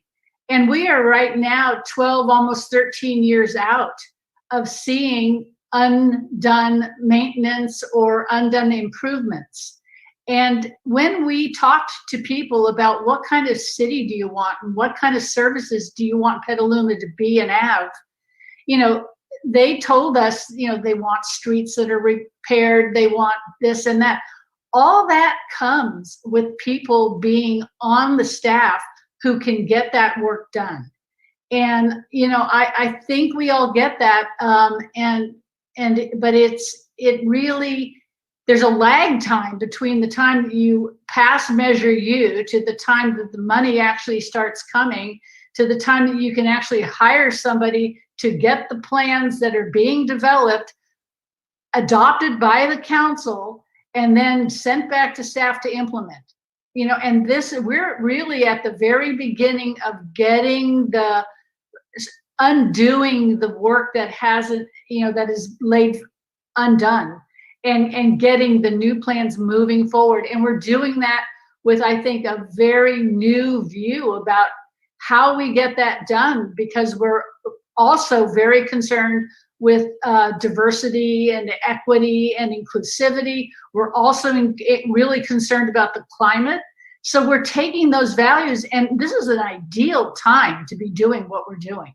So, I also want to say to those members of the council who asked, are we going to get another bite at this apple, or about our goals?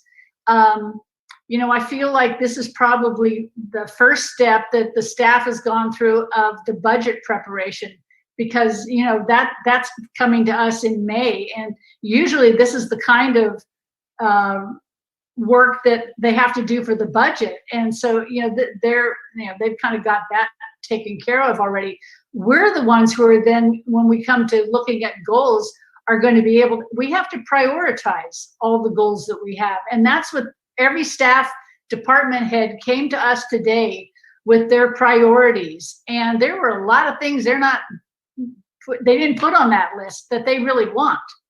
And, but they know how much money there is, and they're making their best case to come together for what we can do and what we can get done now and quickly. So thank you all for that work. Now we're gonna see if there's anybody from the public who would like to comment on this aspect of this workshop, and that is the workforce stabilization part of it. So I don't know if the city clerk has received any comments on this. Madam Mayor, we received one public comment posted to the website for this section of the agenda. Okay, thank you. And can I ask our moderator to see if there's anybody in attendance who would like to speak on this item? Thank you, Madam Mayor. At this time, members of the public wishing to speak on this item, please raise your hand in Zoom and you'll be called on in turn. You'll have 3 minutes in which to give your comments, and you'll be muted at the end of that time, or if your comments have concluded, whichever have come first. Speakers are encouraged to be respectful. Threats of violence and obscenity are grounds for removal from this meeting. So at this point, I have 7 hands raised. That probably will change. First speaker is Dr. Casey Greeny, followed by John Hanania. Dr. Greeny, you may unmute yourself and begin speaking. Thank you very much, Patrick Carter, and members of the City Council and everybody in attendance tonight. I understand the Petaluma Museum, which I consider to be a treasure of our community, falls under city purview. I thought there were some paid positions at the museum, all part-time, but they didn't show up in this presentation tonight. It was kind of blank under that square of the organizational chart. So I'm wondering if anybody can speak to that. Thank you. Do you have any other comments? Well, we may address that later, but were you done? I'm done. Thank you. Okay, thank you for your comments. Next speaker is John Hanania, followed by Bill Reinhardt. Oops. John, you may unmute yourself and begin speaking. Good evening. Well, some of your department head did very well, and some of them, it's very disappointing. And I believe it should say once upon a time, because it sounds like a story. I heard it all before. I've been around here for over 30 years, and the promises is being made, it's absolutely not true. And the service is being provided over the years is not true. And one of the things that you guys are doing, almost counting your chicken before they hatch. Why don't you wait and see where the money is coming from, if it's going to come, because we are going through a very horrible time. And, you know, even though it's 1 cent extra in tax, but how do you know people are going to spend that money? And before you go and hire any additional people, which is, I understand you need it, how about give the public the things that they've been wanting and needing for so long? You have the most horrible streets in the state. I invite any of you to drive down McDowell going northbound with a full stomach. The road is so bouncy, you're gonna get sick. And I also like to point out to you, a few years back, the police department hired additional help, but yet they had to terminate them because they couldn't keep up with the money. You know, so if you are going to hire any additional, it's not fair to give some people opportunity to be hired on and then you can't keep them on. I still remember it very well when certain people start donating money just to keep one individual on duty, and it was for the foot patrol downtown.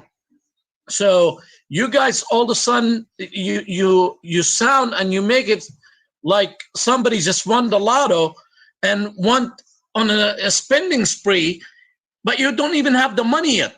And before you hire anybody, why don't you do what need to be done? And why don't you open your facilities to the public 40 hours a week? You know, it's not open 40 hours a week to the public, because when your facility is open, you know, they go there 1 hour early and, you know, they're not open, and they close 1 hour early and they're not open. So that doesn't make sense to me. I hope somebody will have some answers. I do appreciate what you guys are doing, and I do appreciate that this is, you know, happening, but I think you need to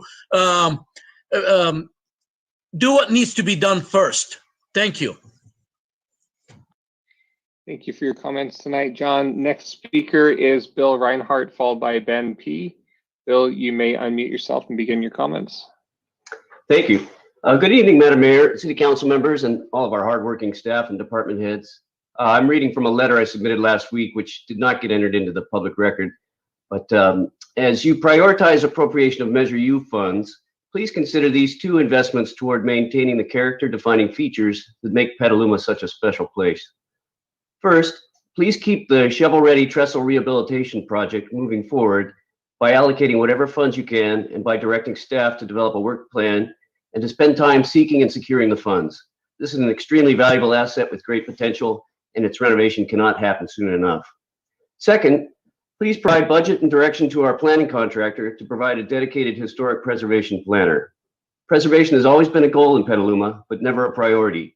All of Petaluma's guiding land use documents include sections detailing the benefits of historic preservation and goals toward the cause, but as time passes, these general concepts always take a back seat to the critical issues of the time. There will always be immediate needs, but we can't lose sight of the long-term value of preserving our town's unique character. It's great to know that the general plan process will be able to recalibrate our historic preservation policies to dovetail with today's urgent needs.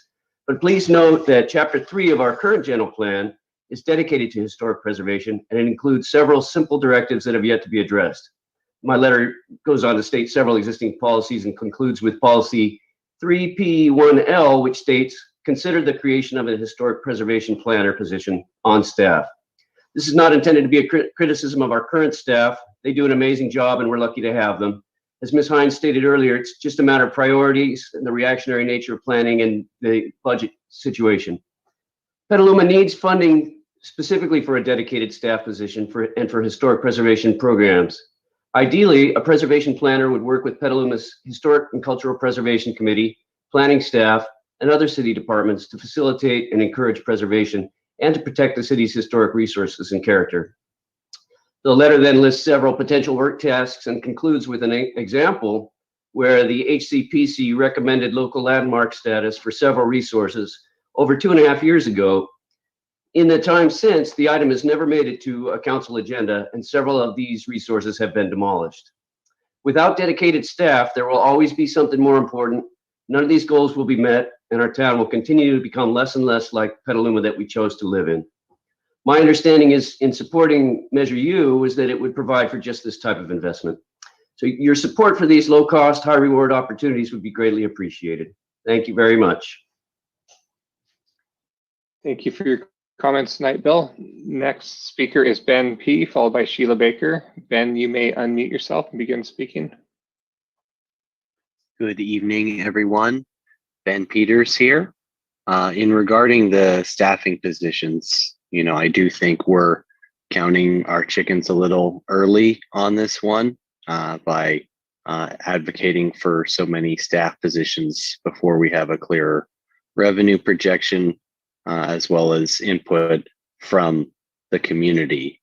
Allocating all of these staff positions after only 4 days of public review, after it gets posted on Thursday, and we're allocating many millions of dollars on Monday, seems a little bit sudden. And more importantly, now is the time when we're allocating these staff positions to get firm commitments from our department leaders that no staff position will contribute to our climate problem. That means commitments that every new staff person will not use combustion equipment. That means a requirement for new staff to drive electric vehicles, to use electric equipment, et cetera, et cetera. So we need to advocate for those commitments now, because otherwise, when these come up on the consent calendar, we need 4 new patrol cars with all this, and it'll be plug-in hybrid. I promise it'll be electric. Oh, but we haven't installed the EV charger yet. And what do we get? More greenhouse gas emissions because of Measure U. And so again, we need to get commitments from every single department that these staff positions will not contribute to our greenhouse gas emissions. Furthermore, the sustainability coordinator position should be a senior position. We need a climate czar in Petaluma. There's a lot of talk about how climate is such a problem. I haven't seen any mention of the wildfire issue that is currently experienced in our community. That's the #1 health problem, is 3 months of toxic air. I don't see any mention of that or what we can do about that. And that problem is, again, only months away. That's an air quality problem. Perhaps that's a staffing problem, but that's certainly something we need to think about. I'll leave it there. Thanks. Thank you, Ben. Next speaker is Sheila Baker, followed by Warren Drennan. Reset my time. Sheila, you may unmute yourself and begin your comments. Thank you so much. I just want to say I appreciate the remark made by Vice Mayor Barnacle regarding active transportation. And I'm a person who is dependent upon alternative transportation, bicycling and walking, and some of our streets are absolutely non-traversable. If I experience that, then lots of people experience it as well. And I think it's just really discourages people to get out and bicycle or walk when the streets are bad, when the traffic is horrible, and quite frankly, when traffic enforcement really isn't there. And to me, the 2 most important departments in the world, in any one city, are the police department and the fire, because in the police department, there are traffic enforcement officers, or at least we like to think there will be. And in the fire department, there are fire people who are going to be there on the site of a collision, cleaning up metal and unfortunately taking people to the hospital.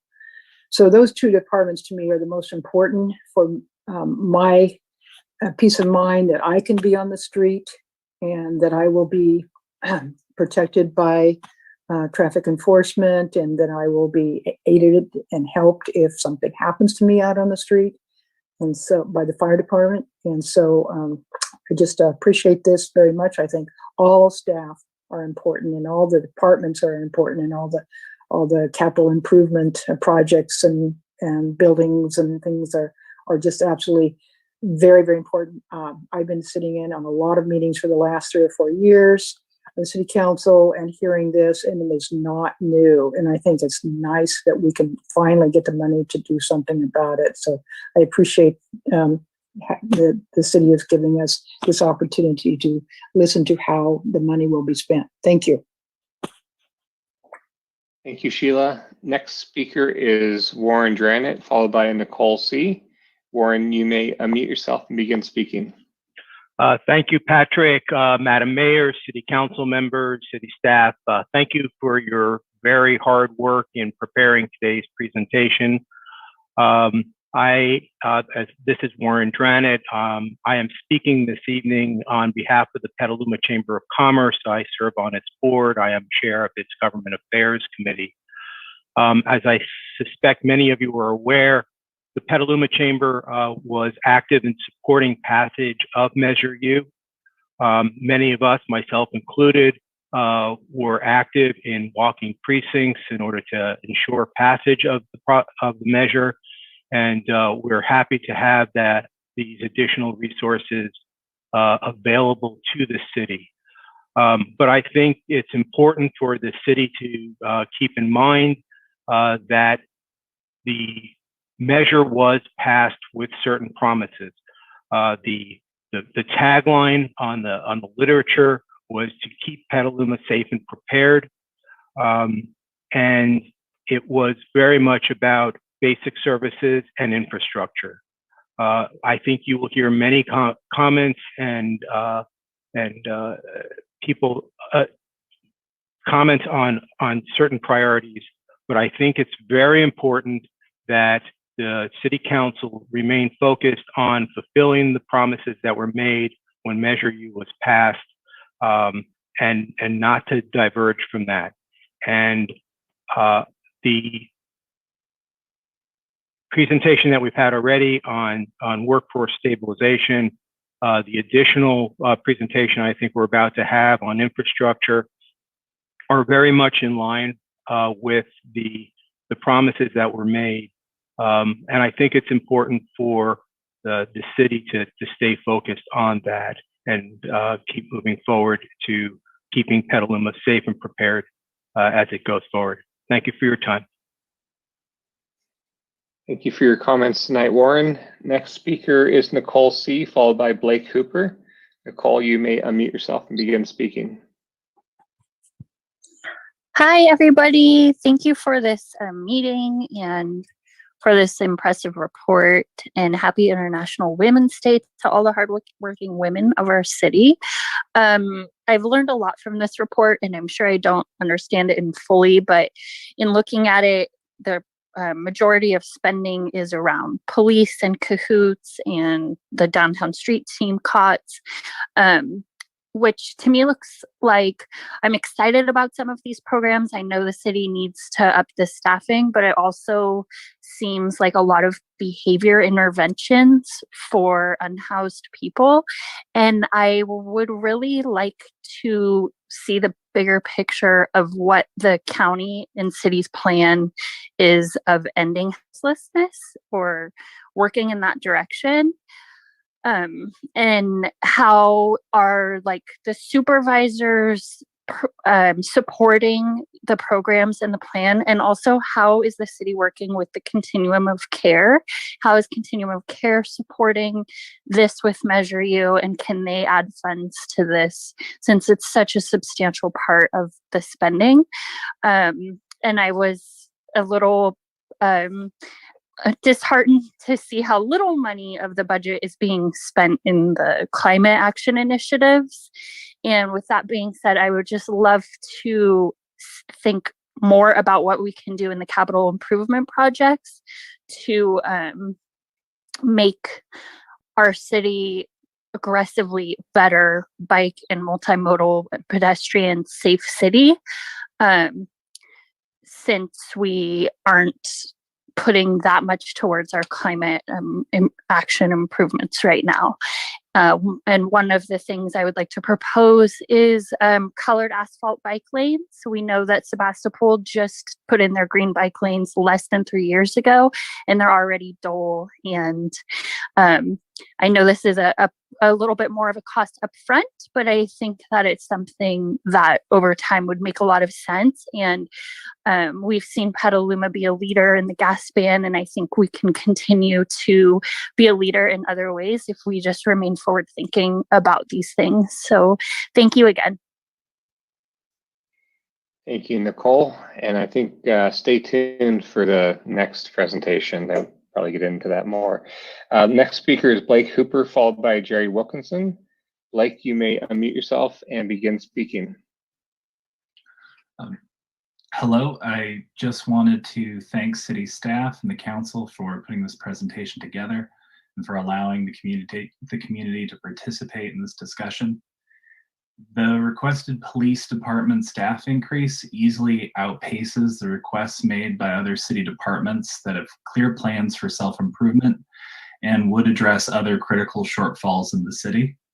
The current proposal only calls for 1 full-time position for homelessness and mental health through the city manager's office, while requesting 6.5 full-time positions to be added to the police force.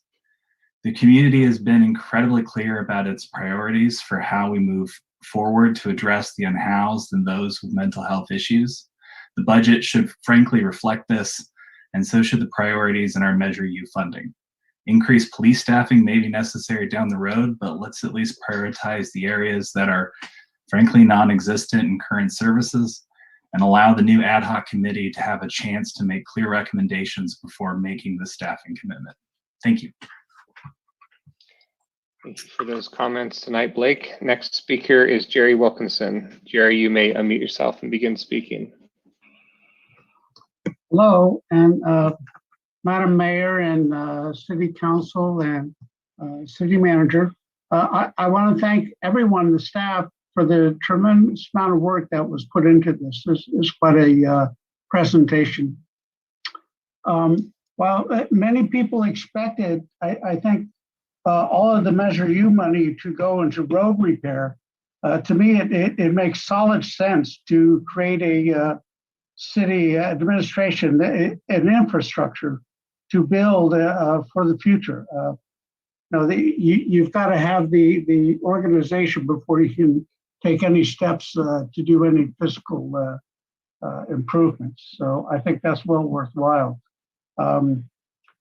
Certainly not all of the jobs, but that's disputable. Which ones, someone likes this one, someone doesn't like that one. But overall, I would say they're good, valid recommendations. Overall, I would have to agree with Mr. Hooper in regard to the police requests. I'm just reminded that not so very long ago, we bought them a number of handguns and then a number of rifles. And in between that, I think we bought them a few vehicles. So maybe they should step to the back of the line for a while and let somebody else get some of this. Also, I think it's important, as Mr. Hooper pointed out, they're talking about 6 officers and 1 for cahoots. I think Council Member McDonald mentioned getting the cahoots program lined up before we jump in with anything else, with the police adding 1 in there. So I think it'd be better to wait on that and coordinate all of that. And I'm unclear on the building department plan. If that's going to be a new plan, we're going to reinstate what existed, I think, prior to 2009. I'm still not quite clear on what that is. But overall, I think the city's going in a new and positive direction, and it's regenerative, and it's exciting to see and encouraging. So I want to thank you all, and I look forward to hearing the rest. Thank you. Thank you for your comments, Jerry. The next speaker is Susan Kirks. Susan, you may unmute yourself and begin speaking. Thank you. Good evening. Susan Kirks here. I was a candidate for the city council in the last election, and I believe I was the only candidate who opposed the 1-cent sales tax. One of the reasons for that was the unknown at that time about the COVID relief and stimulus package that might be passed if Joseph Biden were to be elected president, and fortunately he was. So one of the questions I have is, what do we know about the stimulus package that does include state and local funding support?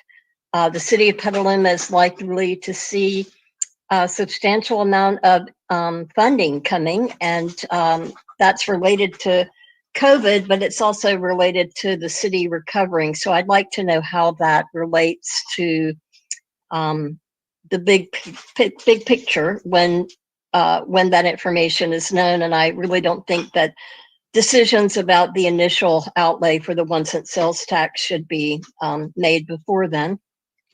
Also, I think it was Vice Mayor Barnacle who mentioned in an earlier meeting, it might have been a mid-year budget review, about having everything evaluated in the context of climate and equity. And I would like to say that I think that that's important. It's a priority, and I think it would be a good idea to include that as you analyze what the leaders of the city of Petaluma, yourselves, the elected officials, plan to fund and what you plan to not fund. And also, people have spoken about the language of the measure, and I certainly agree with that. I think the community is expecting to have their streets fixed. They want a safe community with equity. There's a lot of reorganization, including instituting the CAHOOTS program and looking at our oversight committee for community safety that needs to be funded and be in place. I think the community is looking for emergency preparedness, and that relates to fire safety and other emergencies, which are also in the context of climate. So those are my comments, and I'd just like to gently remind the leaders of the city, the elected officials, that almost half of the voters in Petaluma did not vote for this measure. So you need to make really wise decisions about where these funds will be going. Thank you. Thank you, Susan. And that is the last hand we have raised, Madam Mayor, so I'm turning it back to you.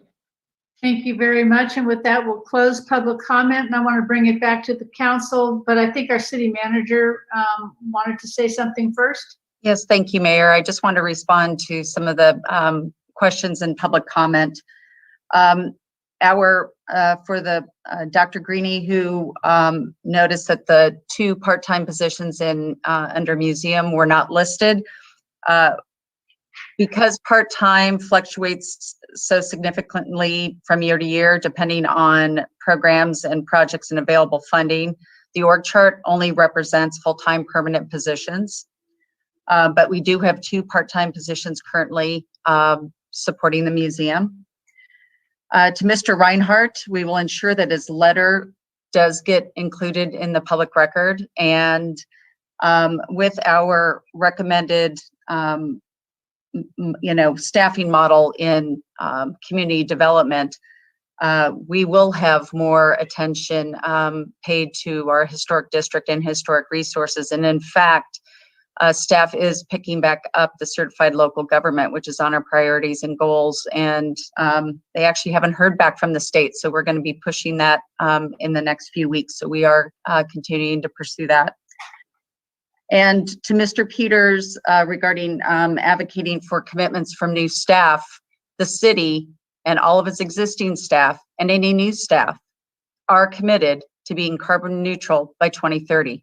And that is within all of our operations and how we operate.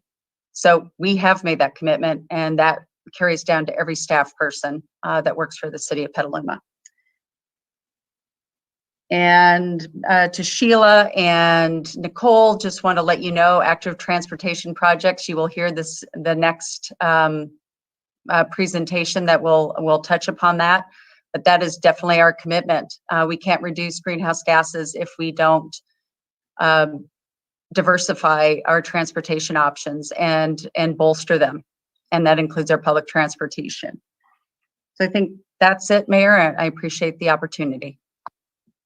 Thank you. And not seeing anyone's hands up on the council. So if there are no more questions, we can move on to part B of the workshop. And I believe this is our Public Works Director, Mr. Beatty, will be talking about Measure U implementation with city infrastructure.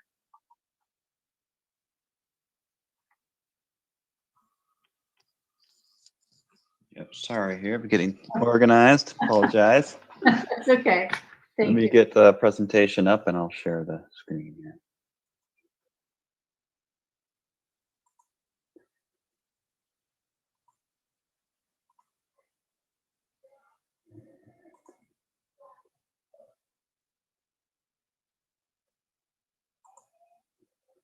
Not working, it's not working. Here we go. Are you seeing the presentation? We're not. Okay, let me try again. Apologize. I've been working on my Teams too much. Jason, if it helps, I can pull up the PDF version from the website.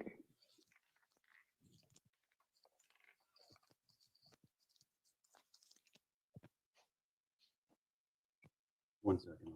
Going here.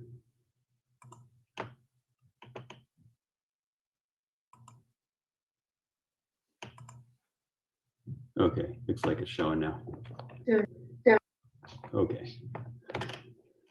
Great. Well, good. Let me get it in presentation mode and we'll get rolling. So good evening, Madam Mayor, council members. I'm Jason Beatty, the Director of Public Works. My notes going. Is that not working here? Great. Yeah, here it is. Okay. So I'm very excited to bring this item to you tonight on how we propose we might utilize additional revenue from Measure U to invest in our streets, active and multimodal transportation, and our public facilities.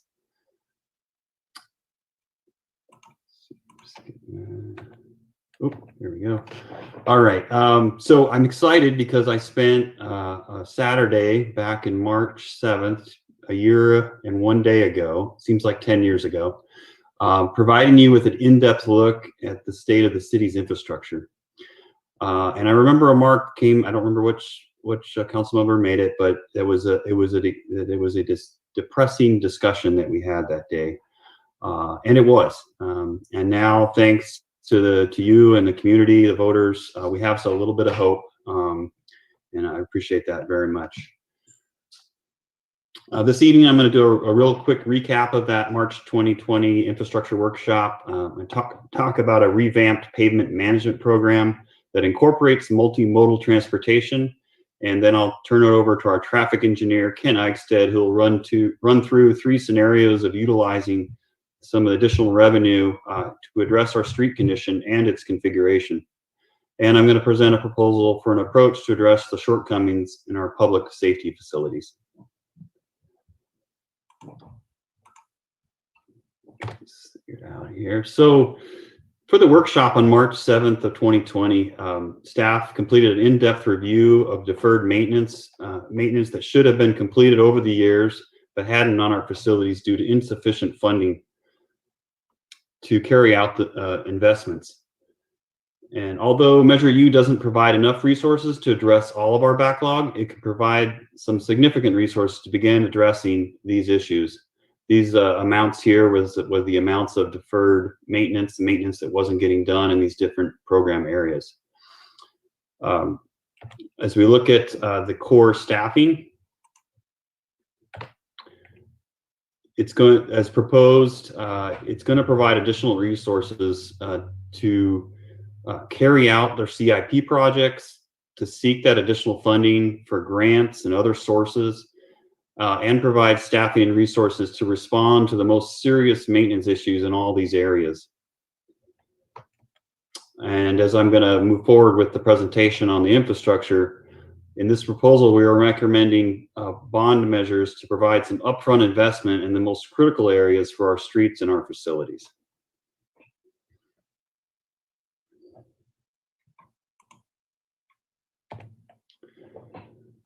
I'd first like to go into our revamped pavement management plan, giving an overview of the background and current conditions, how we prioritize, and then turn it over to Ken to present some alternatives in which our increased investment with Measure U, both to increase the condition of our streets and improve the configurations to make the streetscape safer for bikes, pedestrians, and transit operations, as well as vehicles. And as framing the reference about street infrastructure, and what are we talking about here? And it's not only the 396 lane miles of roadway, but it's the sidewalks, it's the crosswalks, it's the signage, it's the pavement markings, it's the signals, it's our bridges, street lights, and our separate Class 1 bike paths.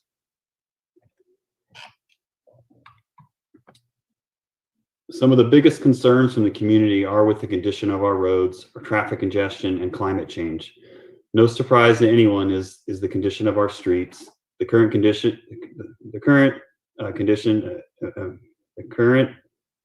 measurement of a road is completed every 2 years in a program funded by the Metropolitan Transportation Commission. The pavement condition index citywide is a 42, which equates to poor condition, and Petaluma has the worst roads in the Bay Area.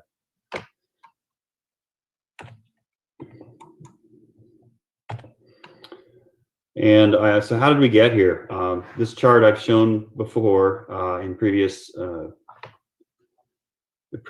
council meetings with the light beige line. That's the estimated cost to maintain our city street condition as is.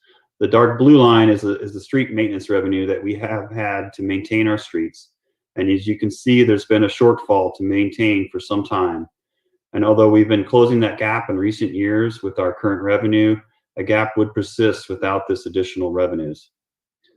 The light blue stacked column is our operation and maintenance costs for our street crews to complete crack sealing, pothole repairs, put down markings, clean storm drains, maintain signals, street signs, street lights, manage street closures, operate the D Street Bridge, make initial responses to sidewalk issues, and maintain the frontages and medians. The brown reddish stacked color is our CIP projects that are funded with street maintenance fundings, and the gray is the grant funded CIP projects. You note this year is higher as Maria Drive, we finished off this fiscal year, and we're working towards awarding $2.2 million of pavement restoration that will address 50 lane miles across the city. That will be coming to council here shortly for award. And next year will be an exciting year as we have planned the reconstruction of Petaluma Boulevard South with the road diet, and that's grant funded. And we also will be looking at, we're starting the design for North McDowell Boulevard reconstruction. So that very bumpy roadway that was spoke about earlier is slated for next year reconstruction.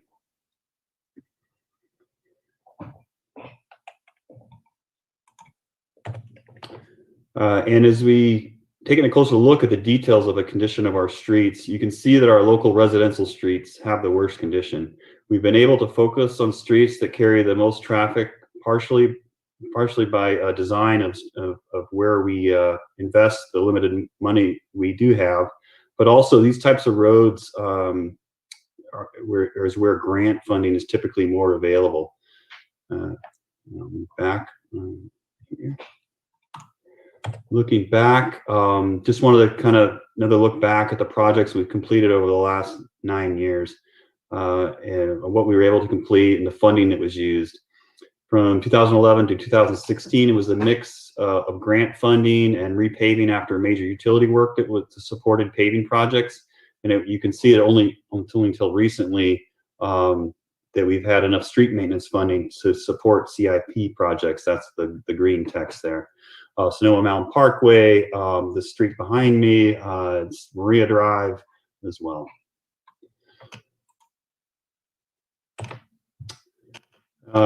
Here's a reminder of the multiple sources of our street maintenance funding and how the Senate Bill 1, SB 1, the pavement utility fee, the garbage franchise fee, STCA Measure M, the gas tax, all pieced together to provide funding to maintain our roadways.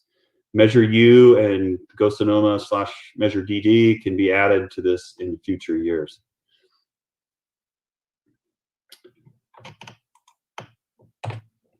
And then I did want to move on to a bit of an explanation of how we prioritize streets with the limited fundings we have. We get a lot of questions, or why are you resurfacing a street that's in a fairly good condition?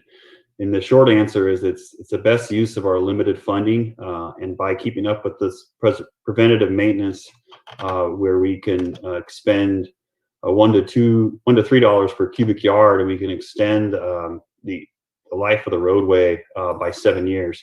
And we keep up on that and don't let the roadway fall off the curve here, where it becomes much more expensive to reconstruct.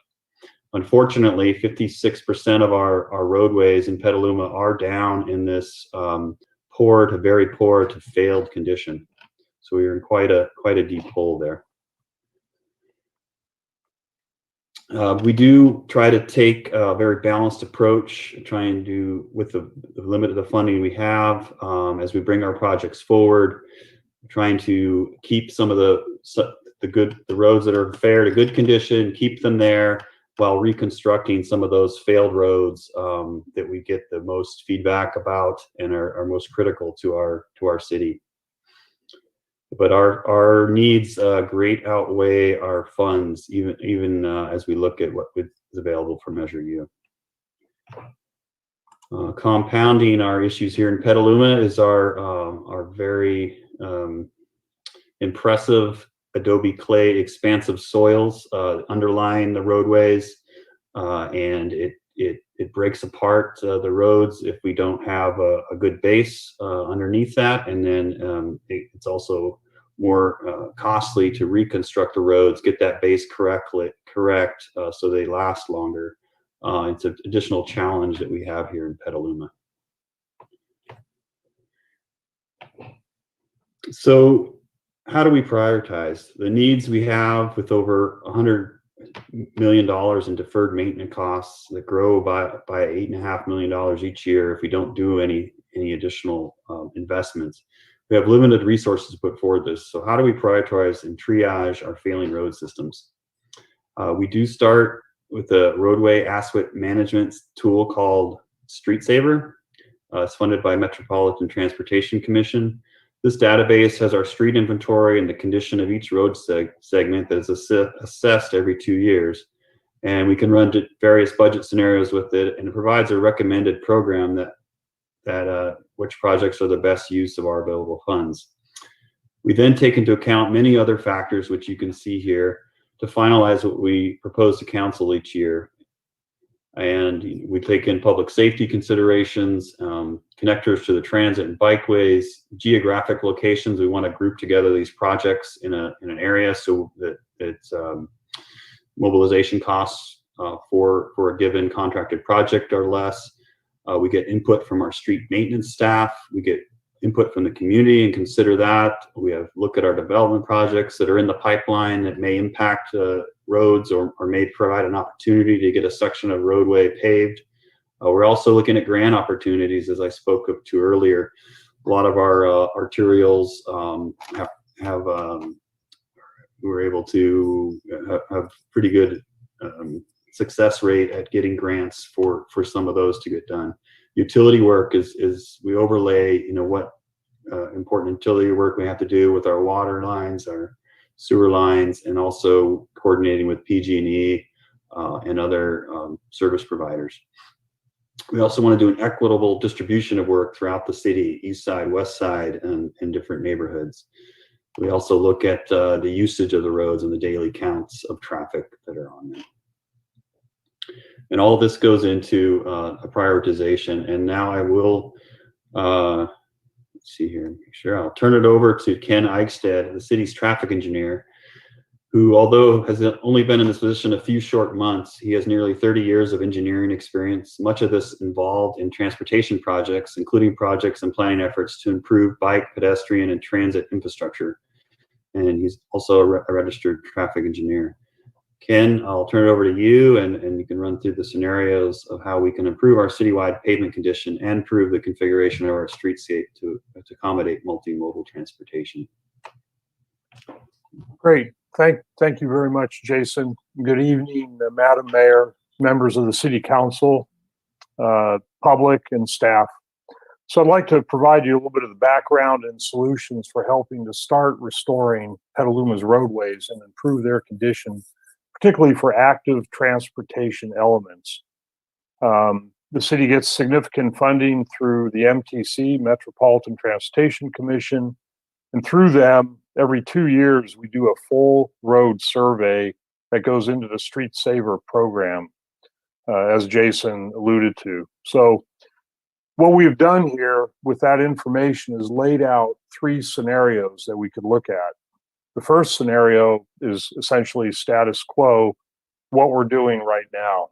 And that's, we're spending a little over 12 million in 5 years, 2.5 million a year. With this, our pavement condition index drops in the poor category. So we're already in poor, it continues to drop. And the deferred maintenance increases to 144 million. When we look at scenario 2, that's using Measure U, and you could describe it as a pay-as-you-go. Here, the PCI stays the same, 42, and we would be spending 20.4 million over 5 years. And with that, the PCI stays the same. Deferred maintenance increases to 138 million. Now, scenario 3 is the one that we're going to look at a little bit more in depth, and that's, we've got 39.6 million over 5 years, roughly 8 million a year. And with this, our PCI increases 6 points. It'll go up to 48. So we're getting closer to the fair category, which is a PCI of 50. The backlog will still be 117 million.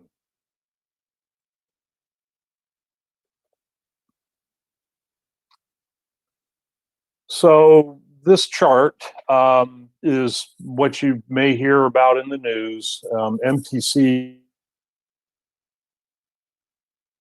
and the x-axis is where are we on the PCI, and then the y-axis is how much has the condition changed from 2008 to 2018 over a 10-year span. So Petaluma is the blue dot that you see in the bottom left corner there. We're not doing very good. Scenarios 1, 2, and 3 are showing, and we can get up a little bit better so that we will not be the worst in the Bay Area. So with that, I think there's scenario 2 will basically kind of keep us in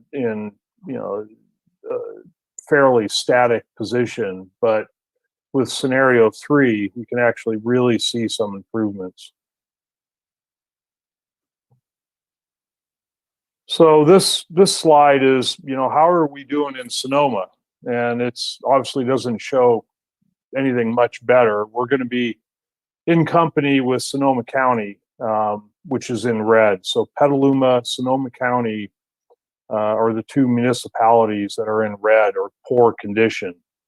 If we go into the fair category, you'll see Santa Rosa, Healdsburg, Cloverdale. The good category is going to be Windsor and Sonoma. So Measure DD Go Sonoma is going to help. It's going to, in fiscal years 25, 26, it's going to provide $500,000 in funding. There will be additional competitive funding that we can also go after on top of that. And the multimodal, type projects are really going to be the ones that are going to be funded the most. And I think we can show very well in that category. So I should point out the county has a great need for the money. So we got competition there, but we're going to be, I think, set up to show what we can do.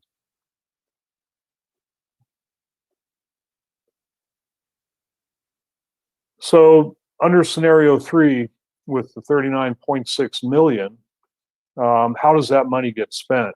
And the bulk of it, roughly 20 million, goes into the full reconstruction of our poor roads. So reconstruction is the higher cost. It's going to be roughly $16 a square yard versus $4 a square yard for doing the more preventive maintenance techniques. So we're going to put in roughly 12 million into the rehabilitation, which is going to be more of the slurry seals and cape seals and the multi-layer seal type configurations, not the full reconstruction. We've also got some money that's going to be going into the traffic signals. So what do you get with roughly $40 million over 5 years? Well, you'll get roughly 150 lane miles of road improved. We have 400 lane miles, but we're going to improve 150 of those. So we're on the right track. That's the main message here.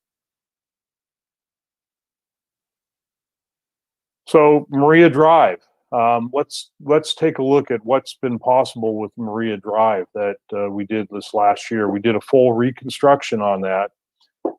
We had a school there. There was access to a park. We improved the pedestrian access, provided more real estate for the pedestrian in this work.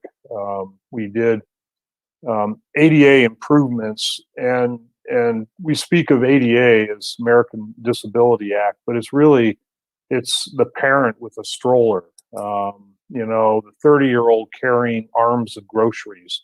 We all want and need ADA. It's not just folks that have a rollator or in a wheelchair. We all need ADA.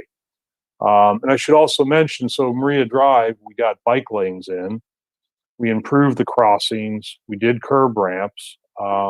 This was a very noteworthy project on that. I should mention that Sonoma Mountain Parkway and Lakeville, we put in green bike lanes.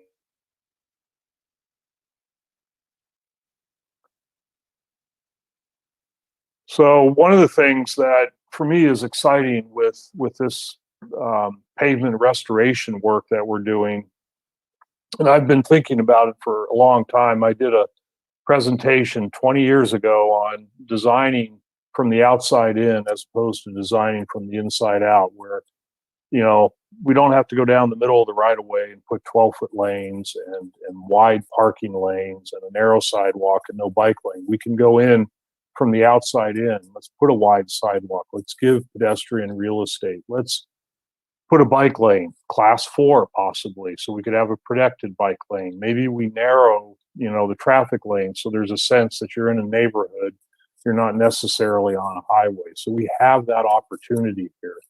So these shown on these images here are the ability to do bulb outs. We can do that not necessarily having to go in with a lot of concrete, but we can actually put in with striping and stanchions and put in some pedestrian safety measures that really make sense for the volume of work that we need to get done and the community that we need to do it for. So a lot of active transportation measures can be put in.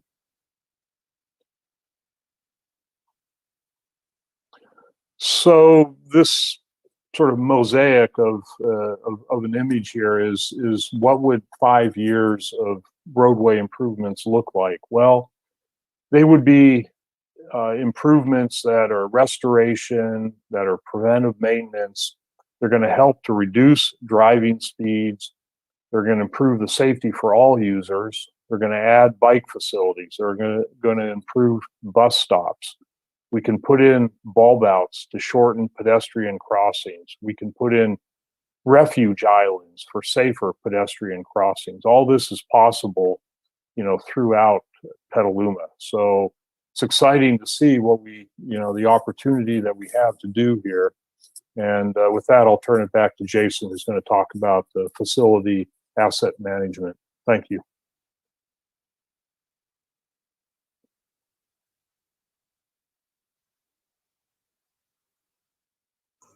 Okay, sorry about that.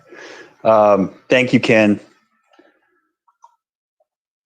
So, as public works and utilities managers, we are in essence asset managers. We're striving towards programs that invest in public funding most efficiently to maintain and meet the needs of the community we serve. To get to this point, we need to know what we have, what we need, and what the condition it is in. In this process, with adequate funding and resources, we can also move from a more expensive reactionary maintenance mode to where we're responding to failed conditions to a planned preventative maintenance.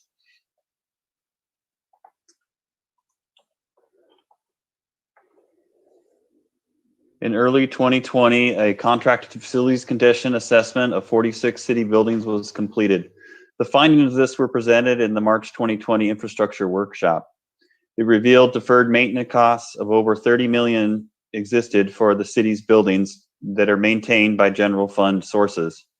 This assessment was only for the condition of the facilities and did not quantify the needed investments to address ADA, fire sprinkler requirements, seismic upgrades, or facility configurations that did not support the city's needs. Of particular concern were the 3 fire stations, the fire prevention building, and the police station that house the city's 160 public safety personnel. I'm going to figure out how to navigate this before this presentation's over. All right, highlighting that. These facilities have a combined deferred maintenance backlog of $11 million.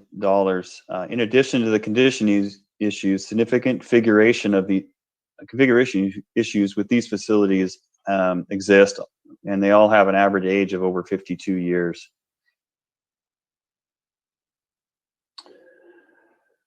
The fire stations do not accommodate today's diverse workforce. They have inadequate spaces for staff, equipment, and vehicles. Additionally, an estimated $2 million seismic retrofit project is needed for Fire Station 1. Additionally, the siting of the facilities may not support the best response times for the community.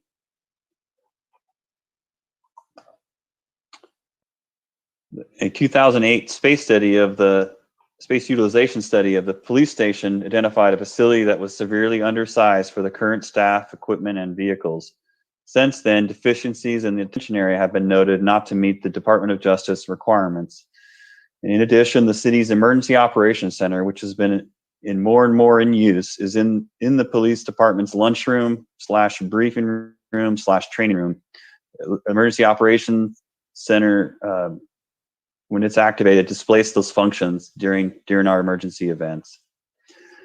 While the condition assessment of these facilities has been completed and past space spending efforts were completed on some of the facilities, a holistic look at the city's public safety facilities, including an appropriate configured emergency operations center, and how the city's limited resources could best be used to meet the city's needs should be undertaken. Following this public safety facilities master planning effort, CIP projects could then be scoped to address the needs of the public safety services with a combination of a $15 million in bond funds and available funds from the city's facilities impact fees. In the short term, the most pressing configuration issues with the police station's inadequate locker spaces, showers, office spaces, and detention area are also recommended to be addressed. Staff is developing a draft CIP budget for FY22 to reflect this proposed approach for City Council's consideration in May.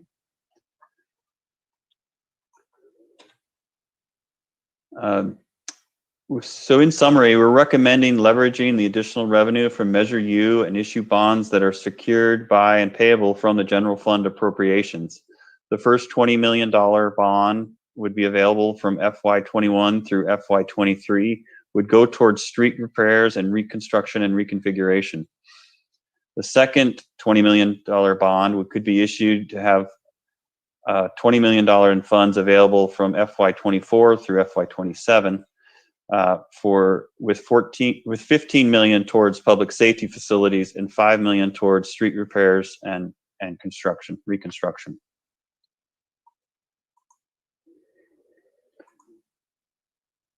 Oops, I think I'm going to have to let you drive next time, Patrick. So future opportunities. This approach would allow time for the public safety facilities master plan to be completed and initial upfront investment in our failing road infrastructure and to begin significant progress in increasing safety of our roadways for pedestrians and bicycles. Petaluma residents would see Measure U in action. The city could take advantage of the low interest rates that are currently out there. Looking long-term after initial investment in our streets, we have additional Measure DD Go-Sonoma funding coming available in FY26. There's also a possibility of a future general obligation bond, which requires a 2/3 voter approval to continue that upward trend in the condition of our city streets. And with that, I'd like to thank you, my colleagues, and the members of the public for their time tonight, and yourselves as we present these options to invest in some of our most critical infrastructure that is in dire need of some additional investment. Thank you very much, Jason and Ken. I appreciate the presentation, and thank you for giving me back the visual. And so I will call on our city council members, and again, we'll start off with Councilmember Fisher. Raising that hand up.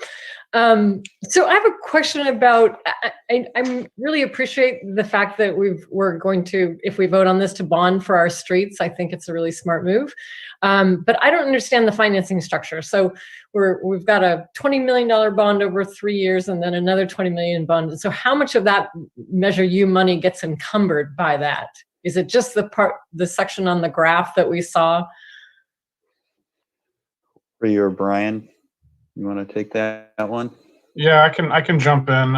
Effectively, once both bond issuances have been issued and we're in full repayment mode on the debt service, the annual debt service is estimated at the $2.2 million per year, which is that kind of summary averaged amount that we have allocated for infrastructure. Now, I will caveat that with it will vary depending on the interest rates that we actually get for the bonds.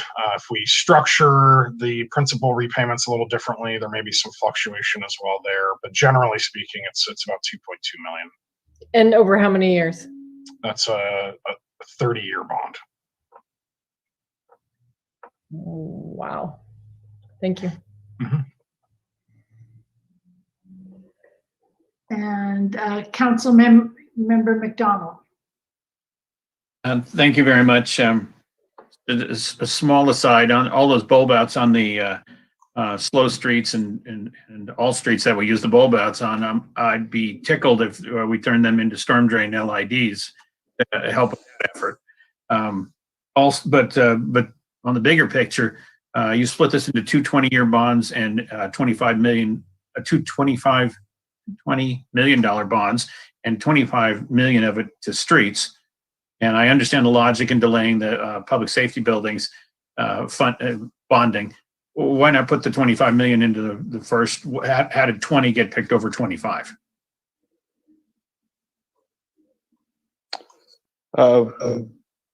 Corey, do you want to speak to that? I can talk a little bit about the project execution. Having the 3 years to execute 20 million is going to be a challenge. We talked earlier about increasing the CIP team.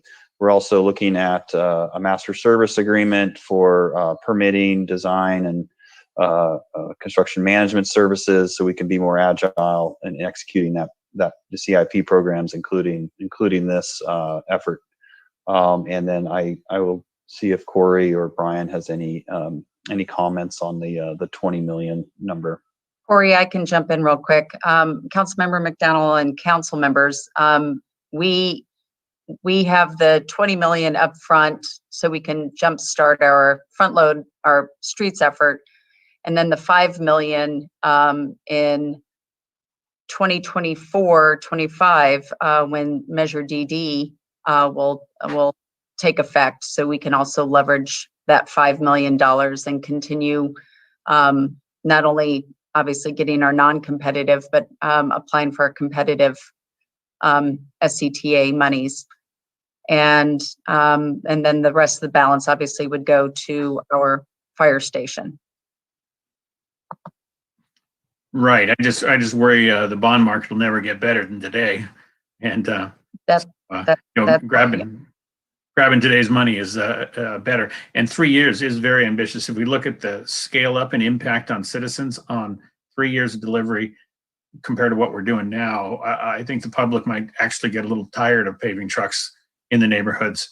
But if we stretch it to 4, we're still before the second bond rolls in. So just flexibility. No decision there. Thank you very much.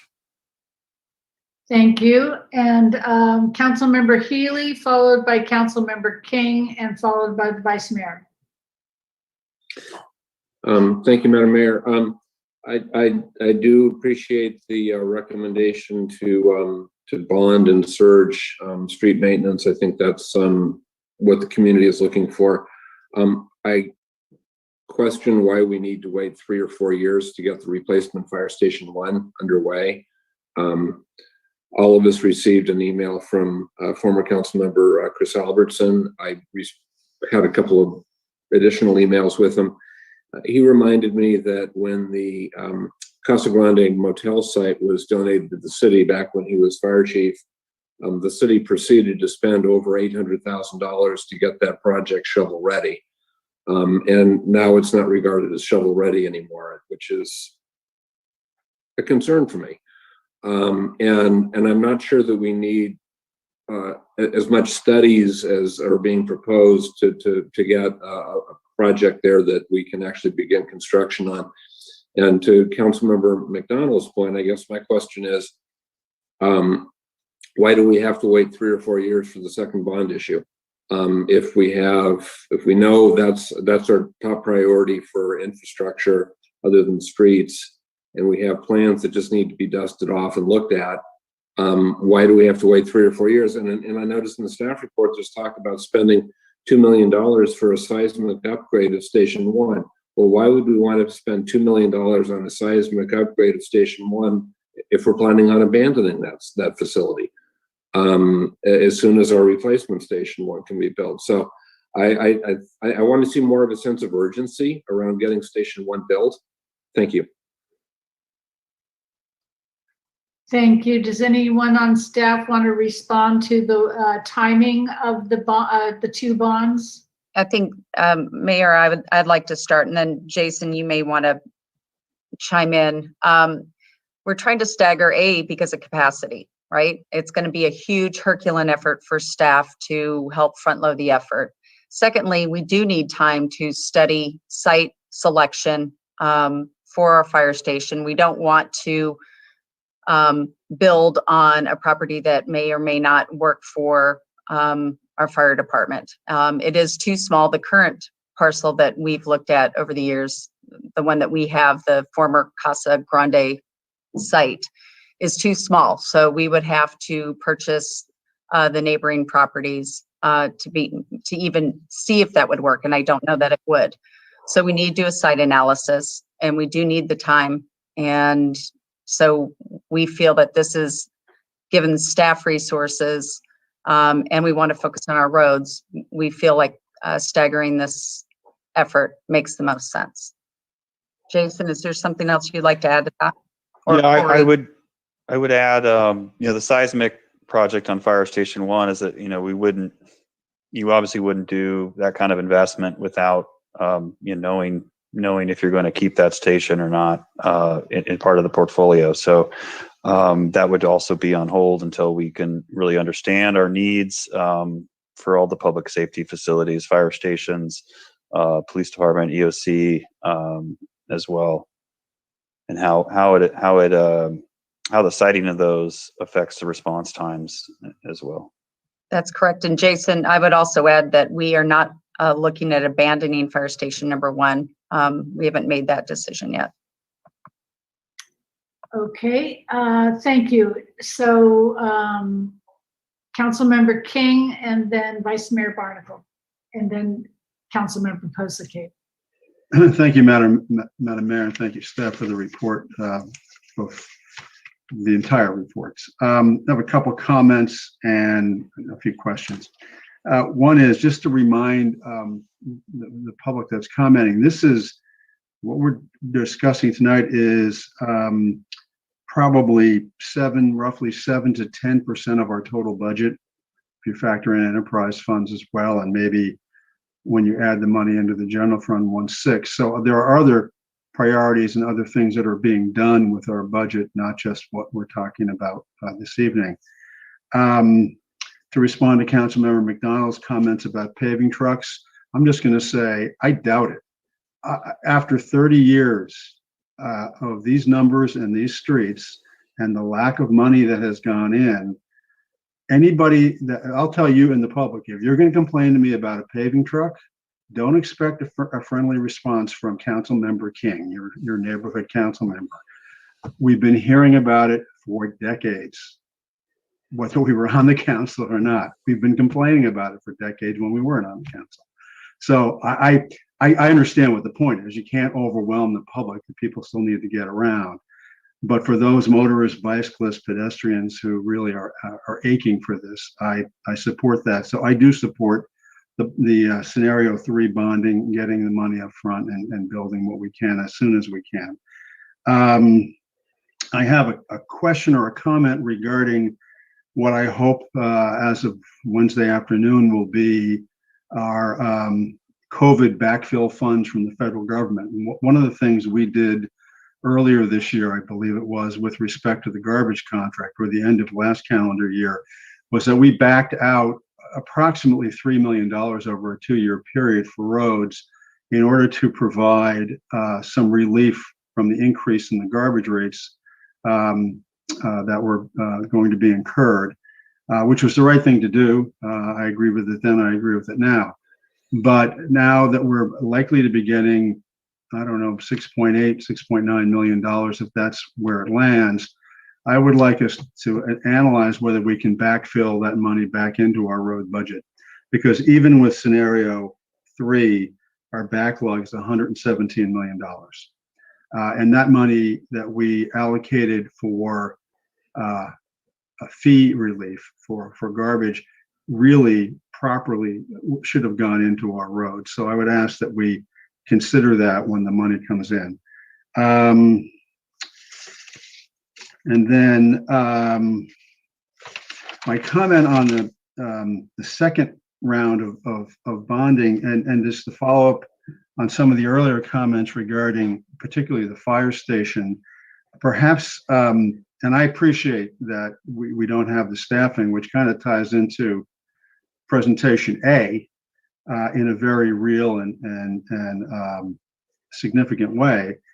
But as this calendar year progresses, I would like us to have the discussion about bonding for that particular structure once we sort out what we're going to do, because I understand that there are some decisions that need to be made and recommendations by staff as to location and type and so forth.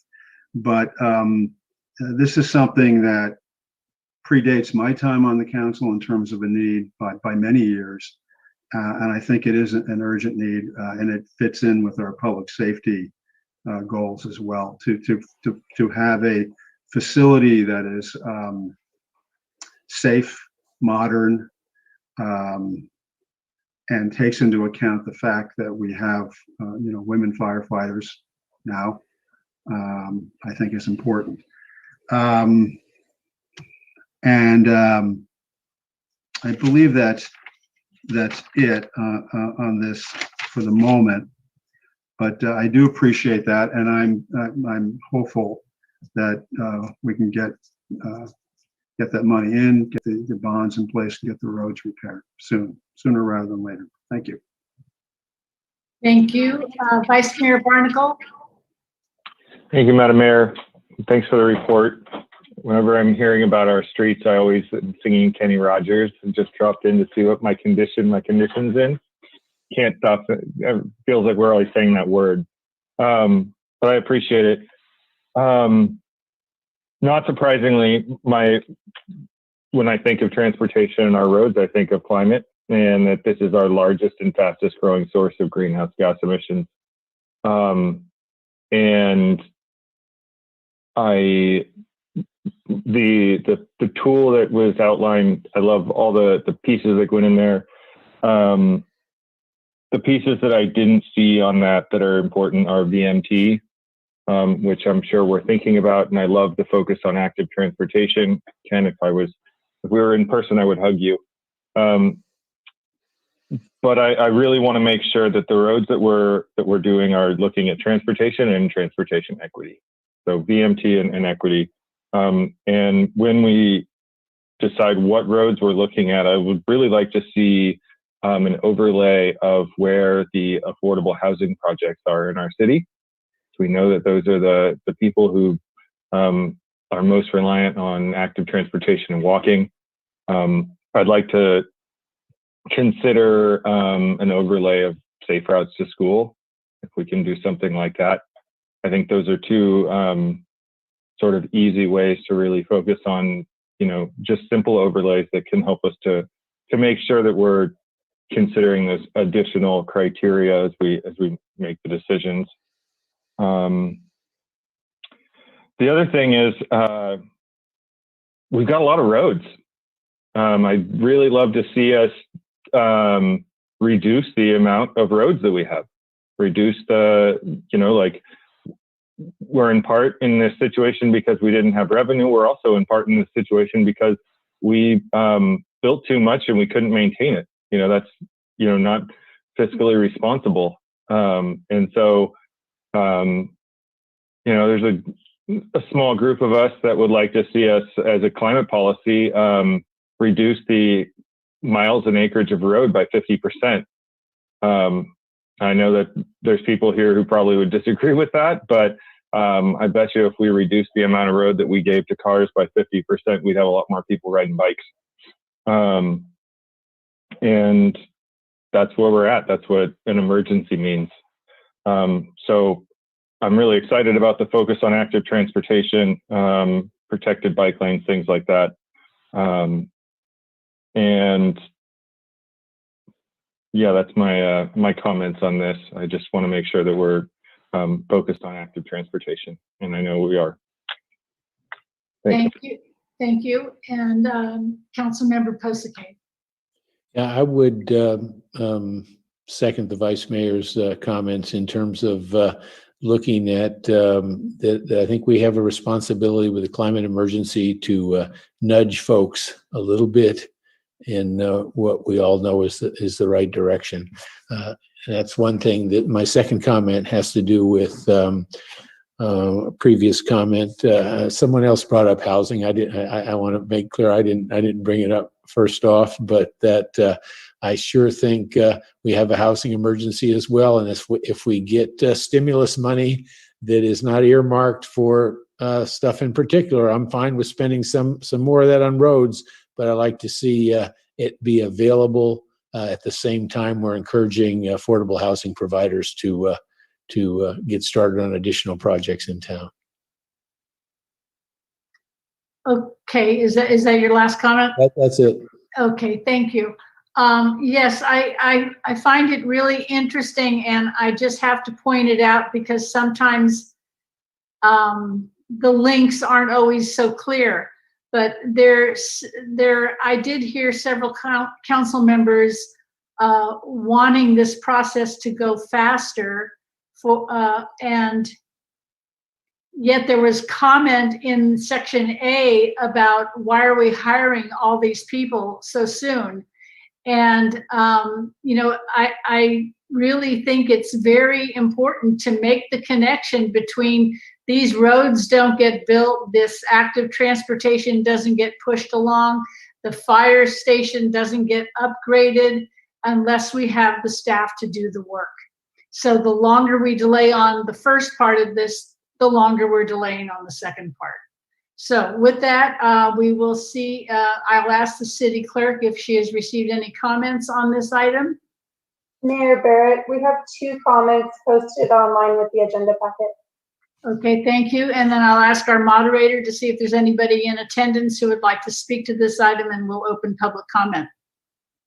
Thank you, Madam Mayor. Any member of the public wishing to speak on this item, the infrastructure portion of it, please raise your hand in Zoom now, and you'll be given 3 minutes in which to give your comments. I'm looking at our attendees. We have 2 hands raised currently. The first is John Hanania, followed by Garcia.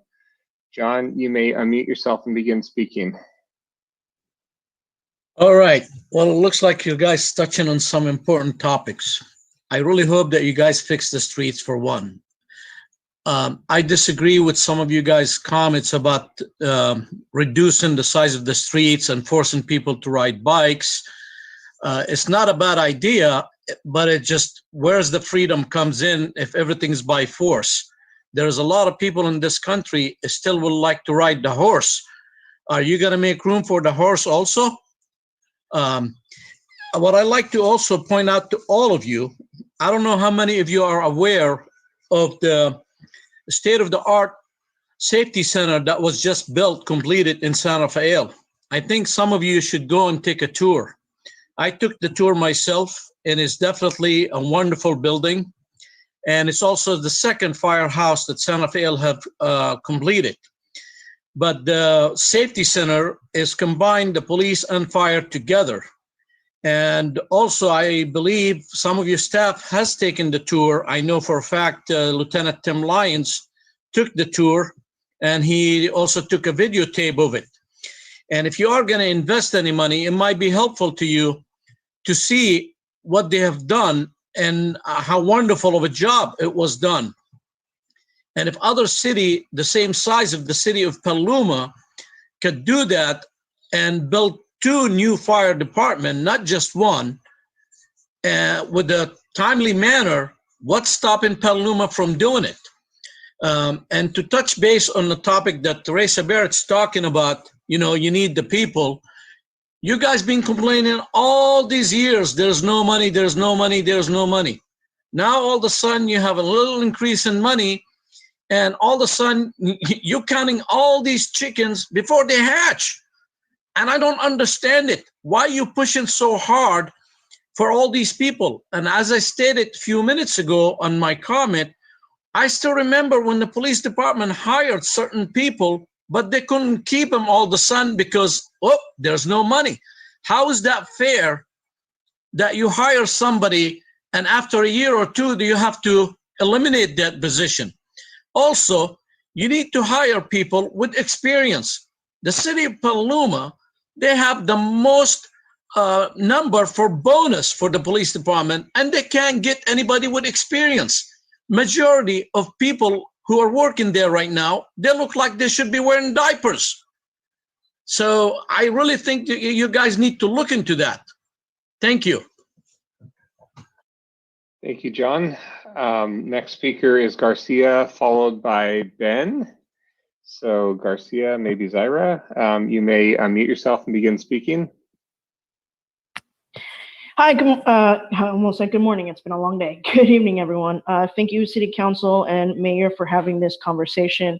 I also want to applaud all City Council members in asking follow-up questions. This is actually a first time that I think I've actually sat through a whole entire budget or a form like this, and it's really nice to have City Council members ask questions, and even if you don't understand something, ask anyways. I also want to thank a huge thank you to our staff. I think this was eye-opening that staff is really, truly the vehicle for us to truly have equitable solutions. And if staff is stating that they require help and resources, I think the city should definitely 100% support our staff. I also want to remind City Council that back on March 8th of 2018, I know there will be staffing under our City Attorney Eric Danley. I hope that there will be some trainings when it comes to implicit bias, sexual harassment, as well as D&I, just because back on March of 2018, Stanley used derogatory and offensive language in front of employees in the union, including using the N-word in the presence of Lisa Rogers, a legal assistant who is Black. It states that he managed staff with an aggressive and boorish style and used profanity, including the F-word, though it made employees uncomfortable. So I hope that our staff also unionize, because I'm a big supporter of unions. And if they require the help, because it seems like they are actually the backbones of our city government, I just wanted to point that out. Along with fire stations, I also hope that we look into sexual harassment trainings as well, given the harassment that occurred back on January 13th of 2017. These are all topics that Petaluma has had a hard time having a conversation about, including race. And I also want to applaud Blake Hooper for his comments as well. Thank you very much for your time. And the last, I do have a question. I don't know if you're going to be able to answer it, but will there be general public at the end of this workshop or no? Thank you. Thank you for that comment. Yeah, and just a reminder, general public comment is after near the end of this meeting. And thank you for those that are keeping your comments to the infrastructure portion of this discussion. Next speaker is Ben P., followed by Blake Hooper. Ben, you may unmute yourself and begin speaking. Thanks, Patrick. So real quick, just wanted to thank everyone and to get more commentary on traffic signal modernization. That was a small piece of the pie chart, but a potentially huge benefit in terms of reduced idling and reduced GHG if we can actually get all of the signals in Petaluma timed. So that seems like a forgotten aspect of this. If we're going to be putting a bond together, let's quantify what it would take to get a real smart city traffic light system in place. I think that's a huge opportunity. If we have well-timed traffic signals, we may defer the need for a crosstown connector. And so again, this is a potential huge benefit. Another small, very tiny piece of city infrastructure actually relates to leaf blowers. So there's been a couple very well articulated public comments in the Argus Courier about a gas leaf blower ban.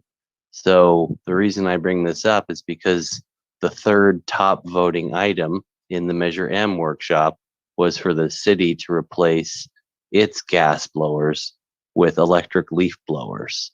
Again, a very small cost, a very large improvement in the reduction in pollution, and that's both GHG pollution and noise pollution.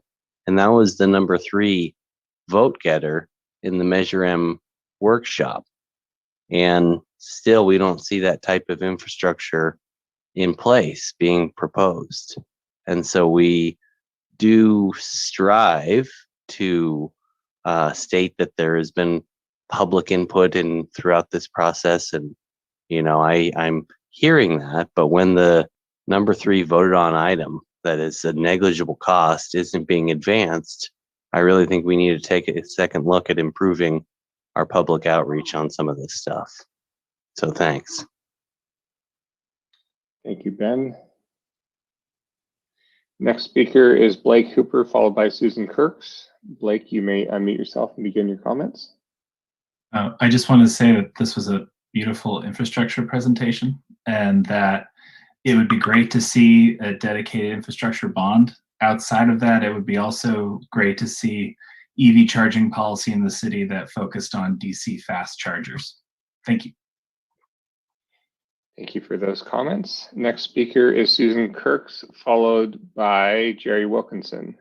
Susan, you may unmute yourself and begin speaking. Thank you. First, I'd like to acknowledge all of the speakers before me this evening. I want you all to know how much I appreciate your comments, your dedication to the city, and your courage in the comments that you bring forward to this agenda item this evening. I'd again like to ask that the city provide information about how much funding will be coming from the COVID stimulus package that hopefully will be passed federally this week, so that that amount of money can be known and somehow there can be a relationship to the discussion that you're having this evening. I'd also like to support the earlier comment about the San Rafael Safety Center and encourage all of our elected officials to look into that. It's something that I looked into when I was a candidate for city council, thinking about a community safety platform. And I hope that I'll be hearing that there is a combined fire and community safety infrastructure development to be considered as part of the fairgrounds, because that's a really good central location. And there's no question that people who are serving mental health and community safety need to have a safe place themselves. And that also includes our fire personnel and relates directly to climate action for emergency preparedness. Thank you. Thank you for your comments, Susan. Next speaker is Jerry Wilkinson. Jerry, you may unmute yourself and begin speaking. Well, I think it's great that we're talking about replacing some of these very old structures. I know when my wife and I moved here 30 plus years ago, and the first time I saw that fire station, I thought, what a curious place to have a fire station right next to a drawbridge. And it still remains unique. We have that station. You have the police station, which is old and apparently outgrown its usefulness. The city has a very central, geographically central plot of land, which is currently being leased for $1 a year, which I think would be an ideal site for not only a police station, fire station, city hall, which is also old, inadequate, too small. You would still have room for emergency services. So I'd like you to think really big on this. The things that, instead of just rebuilding over here, or certainly not fixing these things, their time has come. So I think you all know the central location I'm speaking of. And to Mr. Barnacle's remark about removing roads, certainly if there's streets that could be removed, by all means do that. I know I don't want the street in front of my house removed, but if we could do that, that'd be good. I think a good compromise is the Safe Street program that's going on now, shutting down a lot of the streets just to the people that live there or bicycles going through. I know I enjoy riding on them because I know I won't encounter much traffic, even if it's only for 2 blocks. So anyway, those are my thoughts, and I appreciate all that you're doing here. I think the city as a whole, led by you guys, is moving in a good direction. So I'm hopeful. Thank you. Thank you for your comments, Jerry. Madam Mayor, that's the last hand we have raised, so I'll turn it back to you. Okay, thank you very much for that. And I think staff might want to respond to some of those public comments. Jason, I see your hands up, yes? Yes, thank you, Madam Mayor. I was wanting to respond to the traffic signal program and that at the infrastructure workshop back last March, we did outline, what the cost is to upgrade our traffic signal system, and we are working towards that. And that the money that we show in scenario 3, the $1.3 million, would go to continuing that. When we did reconstructed Snow Mountain Parkway, we did put in fiber to connect all those traffic lights from Leghorn Park all the way down to Maria, and connected those in, and we're able to connect them back to our control center and improve the camera systems and everything. So as we reconstruct these main roads that run past our traffic signals, we are connecting those in and upgrading that system with the goal to get to the point where we can really control the timing and flow of traffic to optimize movement around the city. Thank you for that. And I see our city manager has her hand up as well. Thank you, Mayor. I just wanted to respond to Ms. Kirk's question regarding the local assistance that we may be slated to receive from the feds. Petaluma's allocation would be approximately $8 million, but we still don't have a certain number there. And the Treasury hasn't released the rules or guidance on uses yet, but these one-time funds would probably be used to backfill revenue losses in our various TOT and other revenue losses, and for shovel-ready projects. But that would be for further discussion by council. Thank you for that. Vice Mayor Barnacle. Thank you, Madam Mayor. So I had one other potential overlay was I would love to see us do something to start putting stormwater back in the ground directly from our streets if we could. I know we don't live in Seattle, but I like the design of those streets. I think it's fun, it's pedestrian oriented, and it puts water in the ground. And, so that's one. And then two, I'm glad we addressed the speaker's comments. I definitely want to emphasize what Mr. Wilkinson said about slow streets. I would like to see us expand those, and I'd like to see it done pretty quickly. We've got 85% support for it, and it is a great way to keep people safe. When we're talking about public safety, we had our police chief on here talking about traffic accidents, and we were talking about reducing BMT. We're talking about safety, equity, all this different things, and we can do that if we create a network of slow streets around our city. And it doesn't have to cost that much. It takes some staff time, but it really doesn't have to cost that much. And I'm just going to keep talking about it until there's a really awesome proposal on there that is as thorough as our pavement plan, is what streets we're closing down to create safe ways for people to get from point A to point B without getting in a car, because it is an alternative. All of us on here are privileged enough to own a car, and probably some of us multiple cars. There's people who aren't, and I'll just keep holding space for those people and demanding that we create a safe network of streets in the interim, because we can. We don't need millions of dollars to do that. We just need the will to make it happen. So thank you. Thank you. And Councilmember Fisher, followed by Councilmember McDonald. I just want to piggyback on those statements and express my support also for expanding our Slow Streets program, and really expanding it in a significant way so we can actually get places. You know, we still have these very, only 3-block long sections, which is great for those people living right there. But I really think that, and we've talked about this before when that issue came before us, and I think it could be a lot more robust, and I think it should be, particularly with the number of people on bicycles right now. Thanks. Thank you. Councilmember McDonald. Thank you very much. I just want to piggyback on the street closure comment there. I mean, I think we've done that a little bit in the road diet on North Boulevard. And boy, we've got some feedback, but nonetheless, you have to take the bold steps if you want to see change.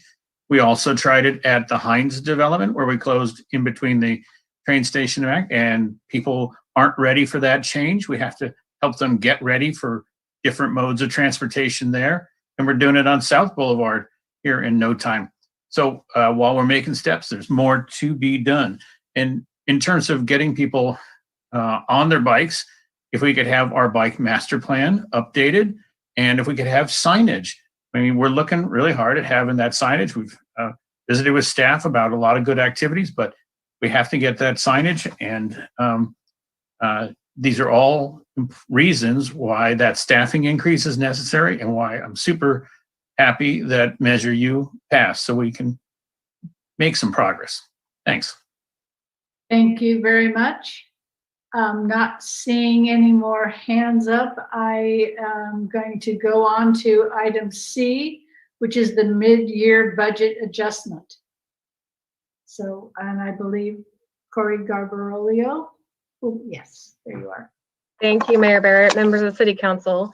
The city reviews its budget on a continual basis. 3 budget adjustment reports are typically presented annually, one at first quarter, one at mid-year, and the final at year-end. The proposed mid-year budget adjustments before you this evening are to the adopted budget for fiscal year 2020-2021. The majority of the adjustments presented are resulting from approved council action since October 1st through December 31st.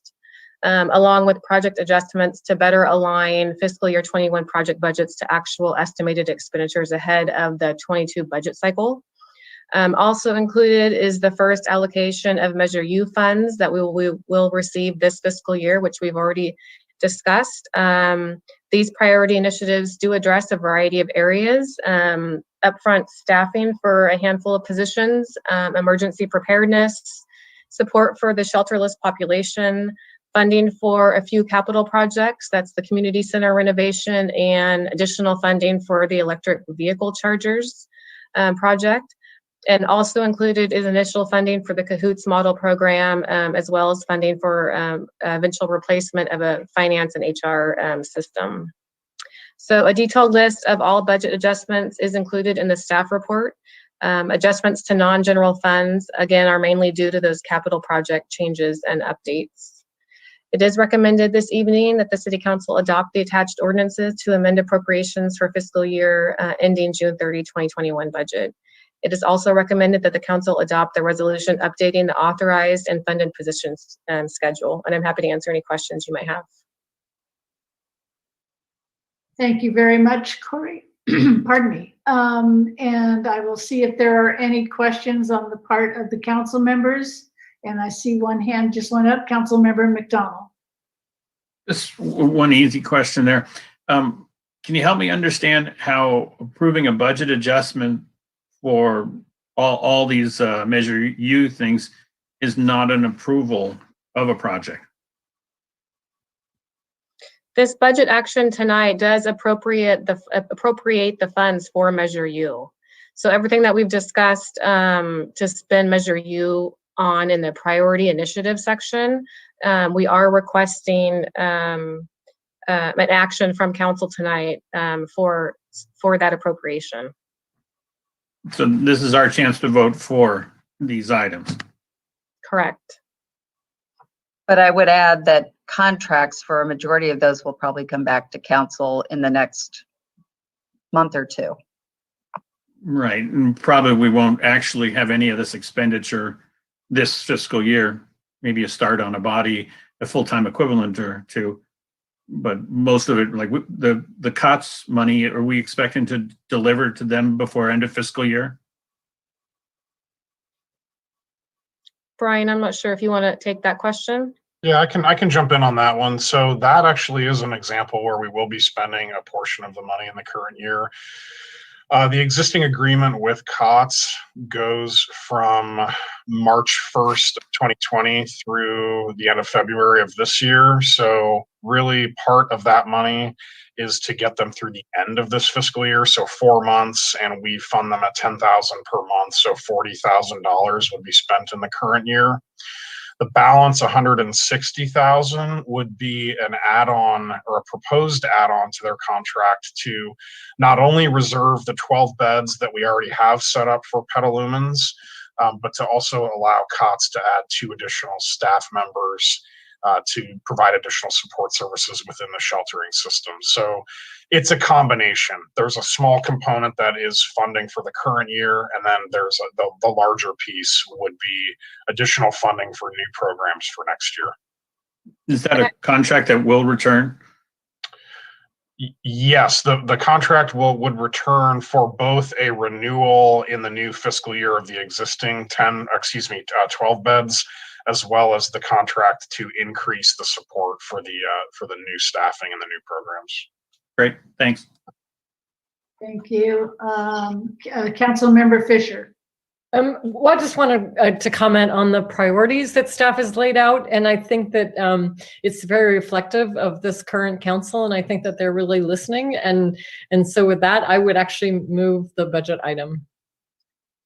I don't have an agenda in front of me, so I don't know exactly what to say. Okay, so I'll help you with that because I had to ask at the beginning of this meeting because it is appropriations ordinance amendment for the general fund, for the enterprise funds, utilities funds, internal services service funds, and special revenue and trust funds, and capital projects and debt funds, and motion for the resolution adopting the updated, authorized, and funded permanent position schedule.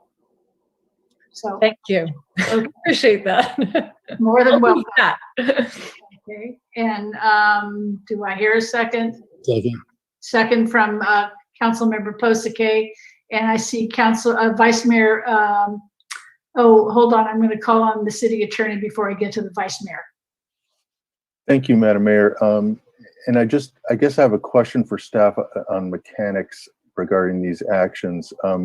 And to go to your point about what they are in terms of this action, there's introduction of the appropriations ordinances amendments, which would need a second reading, and then the referendum period to run. And my question for Corey was, it looks to me like the approval of the funded positions requires the appropriation ordinance amendments to be effective, which would suggest to me that that reso may need to wait until that time. But hopefully Corey can address that, and we can be clear on the sequence for the council's action. Thank you.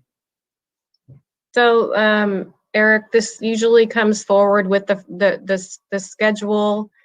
The position schedule usually comes forward with the first reading. It does require a second reading. However, the position schedule does not usually come back with that second reading.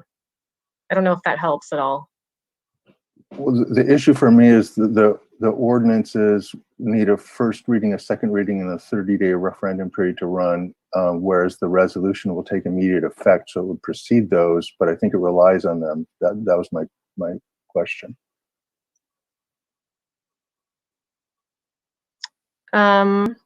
So it'll be in effect first, unless it trails. Right, and that's typically how we bring these items. And I think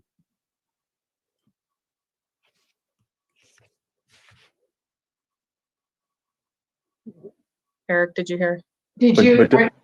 I did hear, but don't those appropriation ordinances need to be amended for those positions to in fact be funded?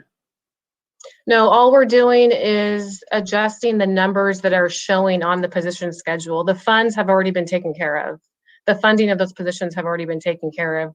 We're just adjusting the actual schedule to reflect what's occurred since the beginning of the fiscal year. Okay, so the ordinances, I'm sorry, the reso won't rely on the ordinances. Correct. Okay, thank you for that clarification. I'm sorry to be obtuse about it. No, this is transparency in government, right before our eyes. Okay, so anyway, so according to our finance director, it's not a problem for the reso to take immediate effect tonight, but the council would be introducing those appropriation ordinances and having a follow-up action. Thank you. And they need a second reading. Yes. Correct. Okay, so with that, I'll go to Vice Mayor Barnacle. Yeah, I'm wondering where we're planning to put the EV chargers and what other programs we're using, or if we are.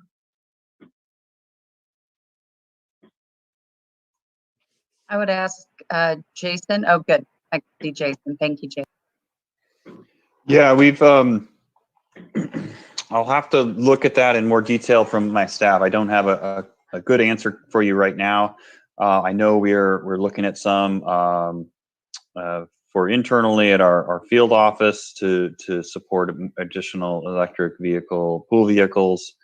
As far as what to be put out for the community's use, I don't have those details at this time. But for our own city infrastructure, we've kind of hit all the very easy EV chargers that we can add without having to really do bigger projects for transformer upgrades to build capacity for charging systems at our city facilities.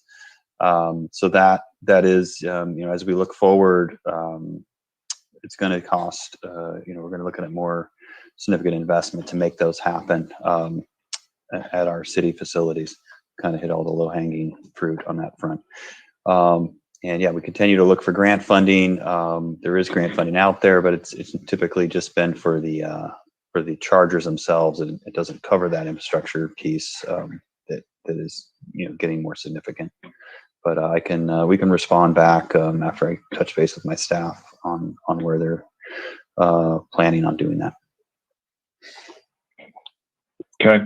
And then there's purchase of a couple of generators. I was just wondering what types of generators those are. We're planning for those.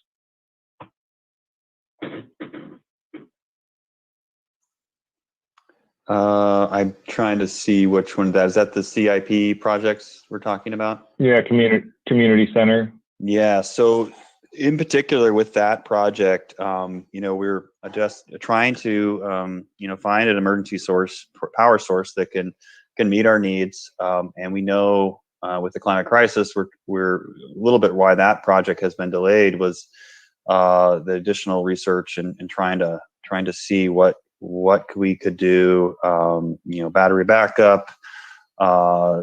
It just doesn't seem like the capacity's there at this time with the current technology for that kind of loading to keep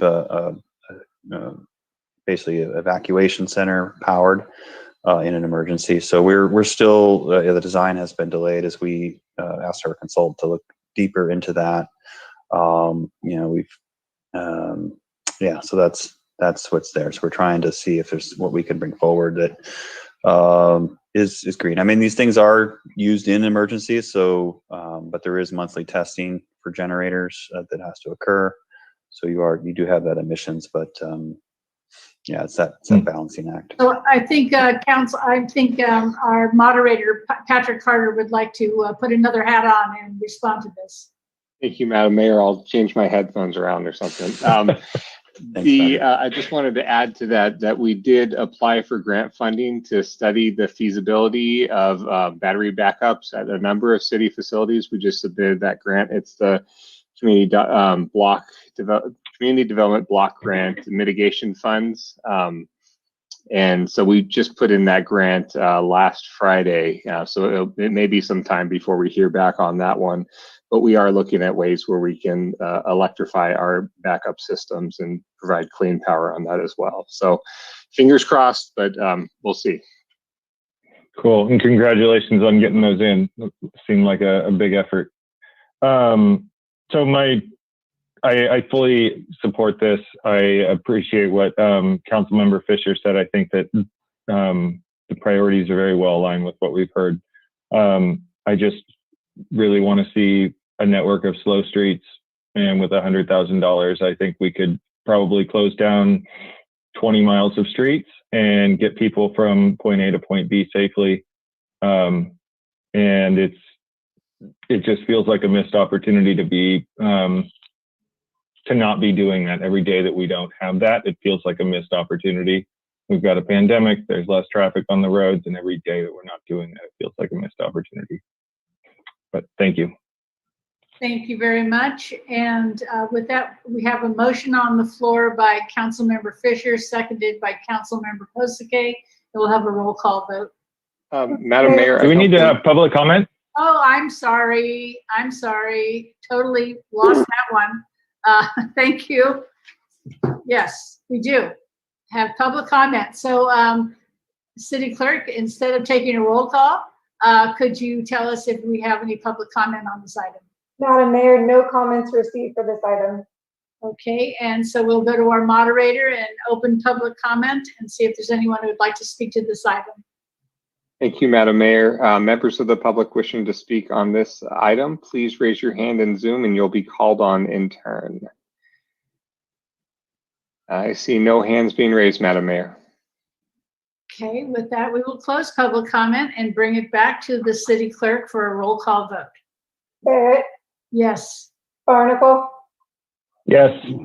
Fisher, Yes. Healy, Yes. King, Yes. McDonald, Yes. Kosuke. Yes. Motion passes unanimously.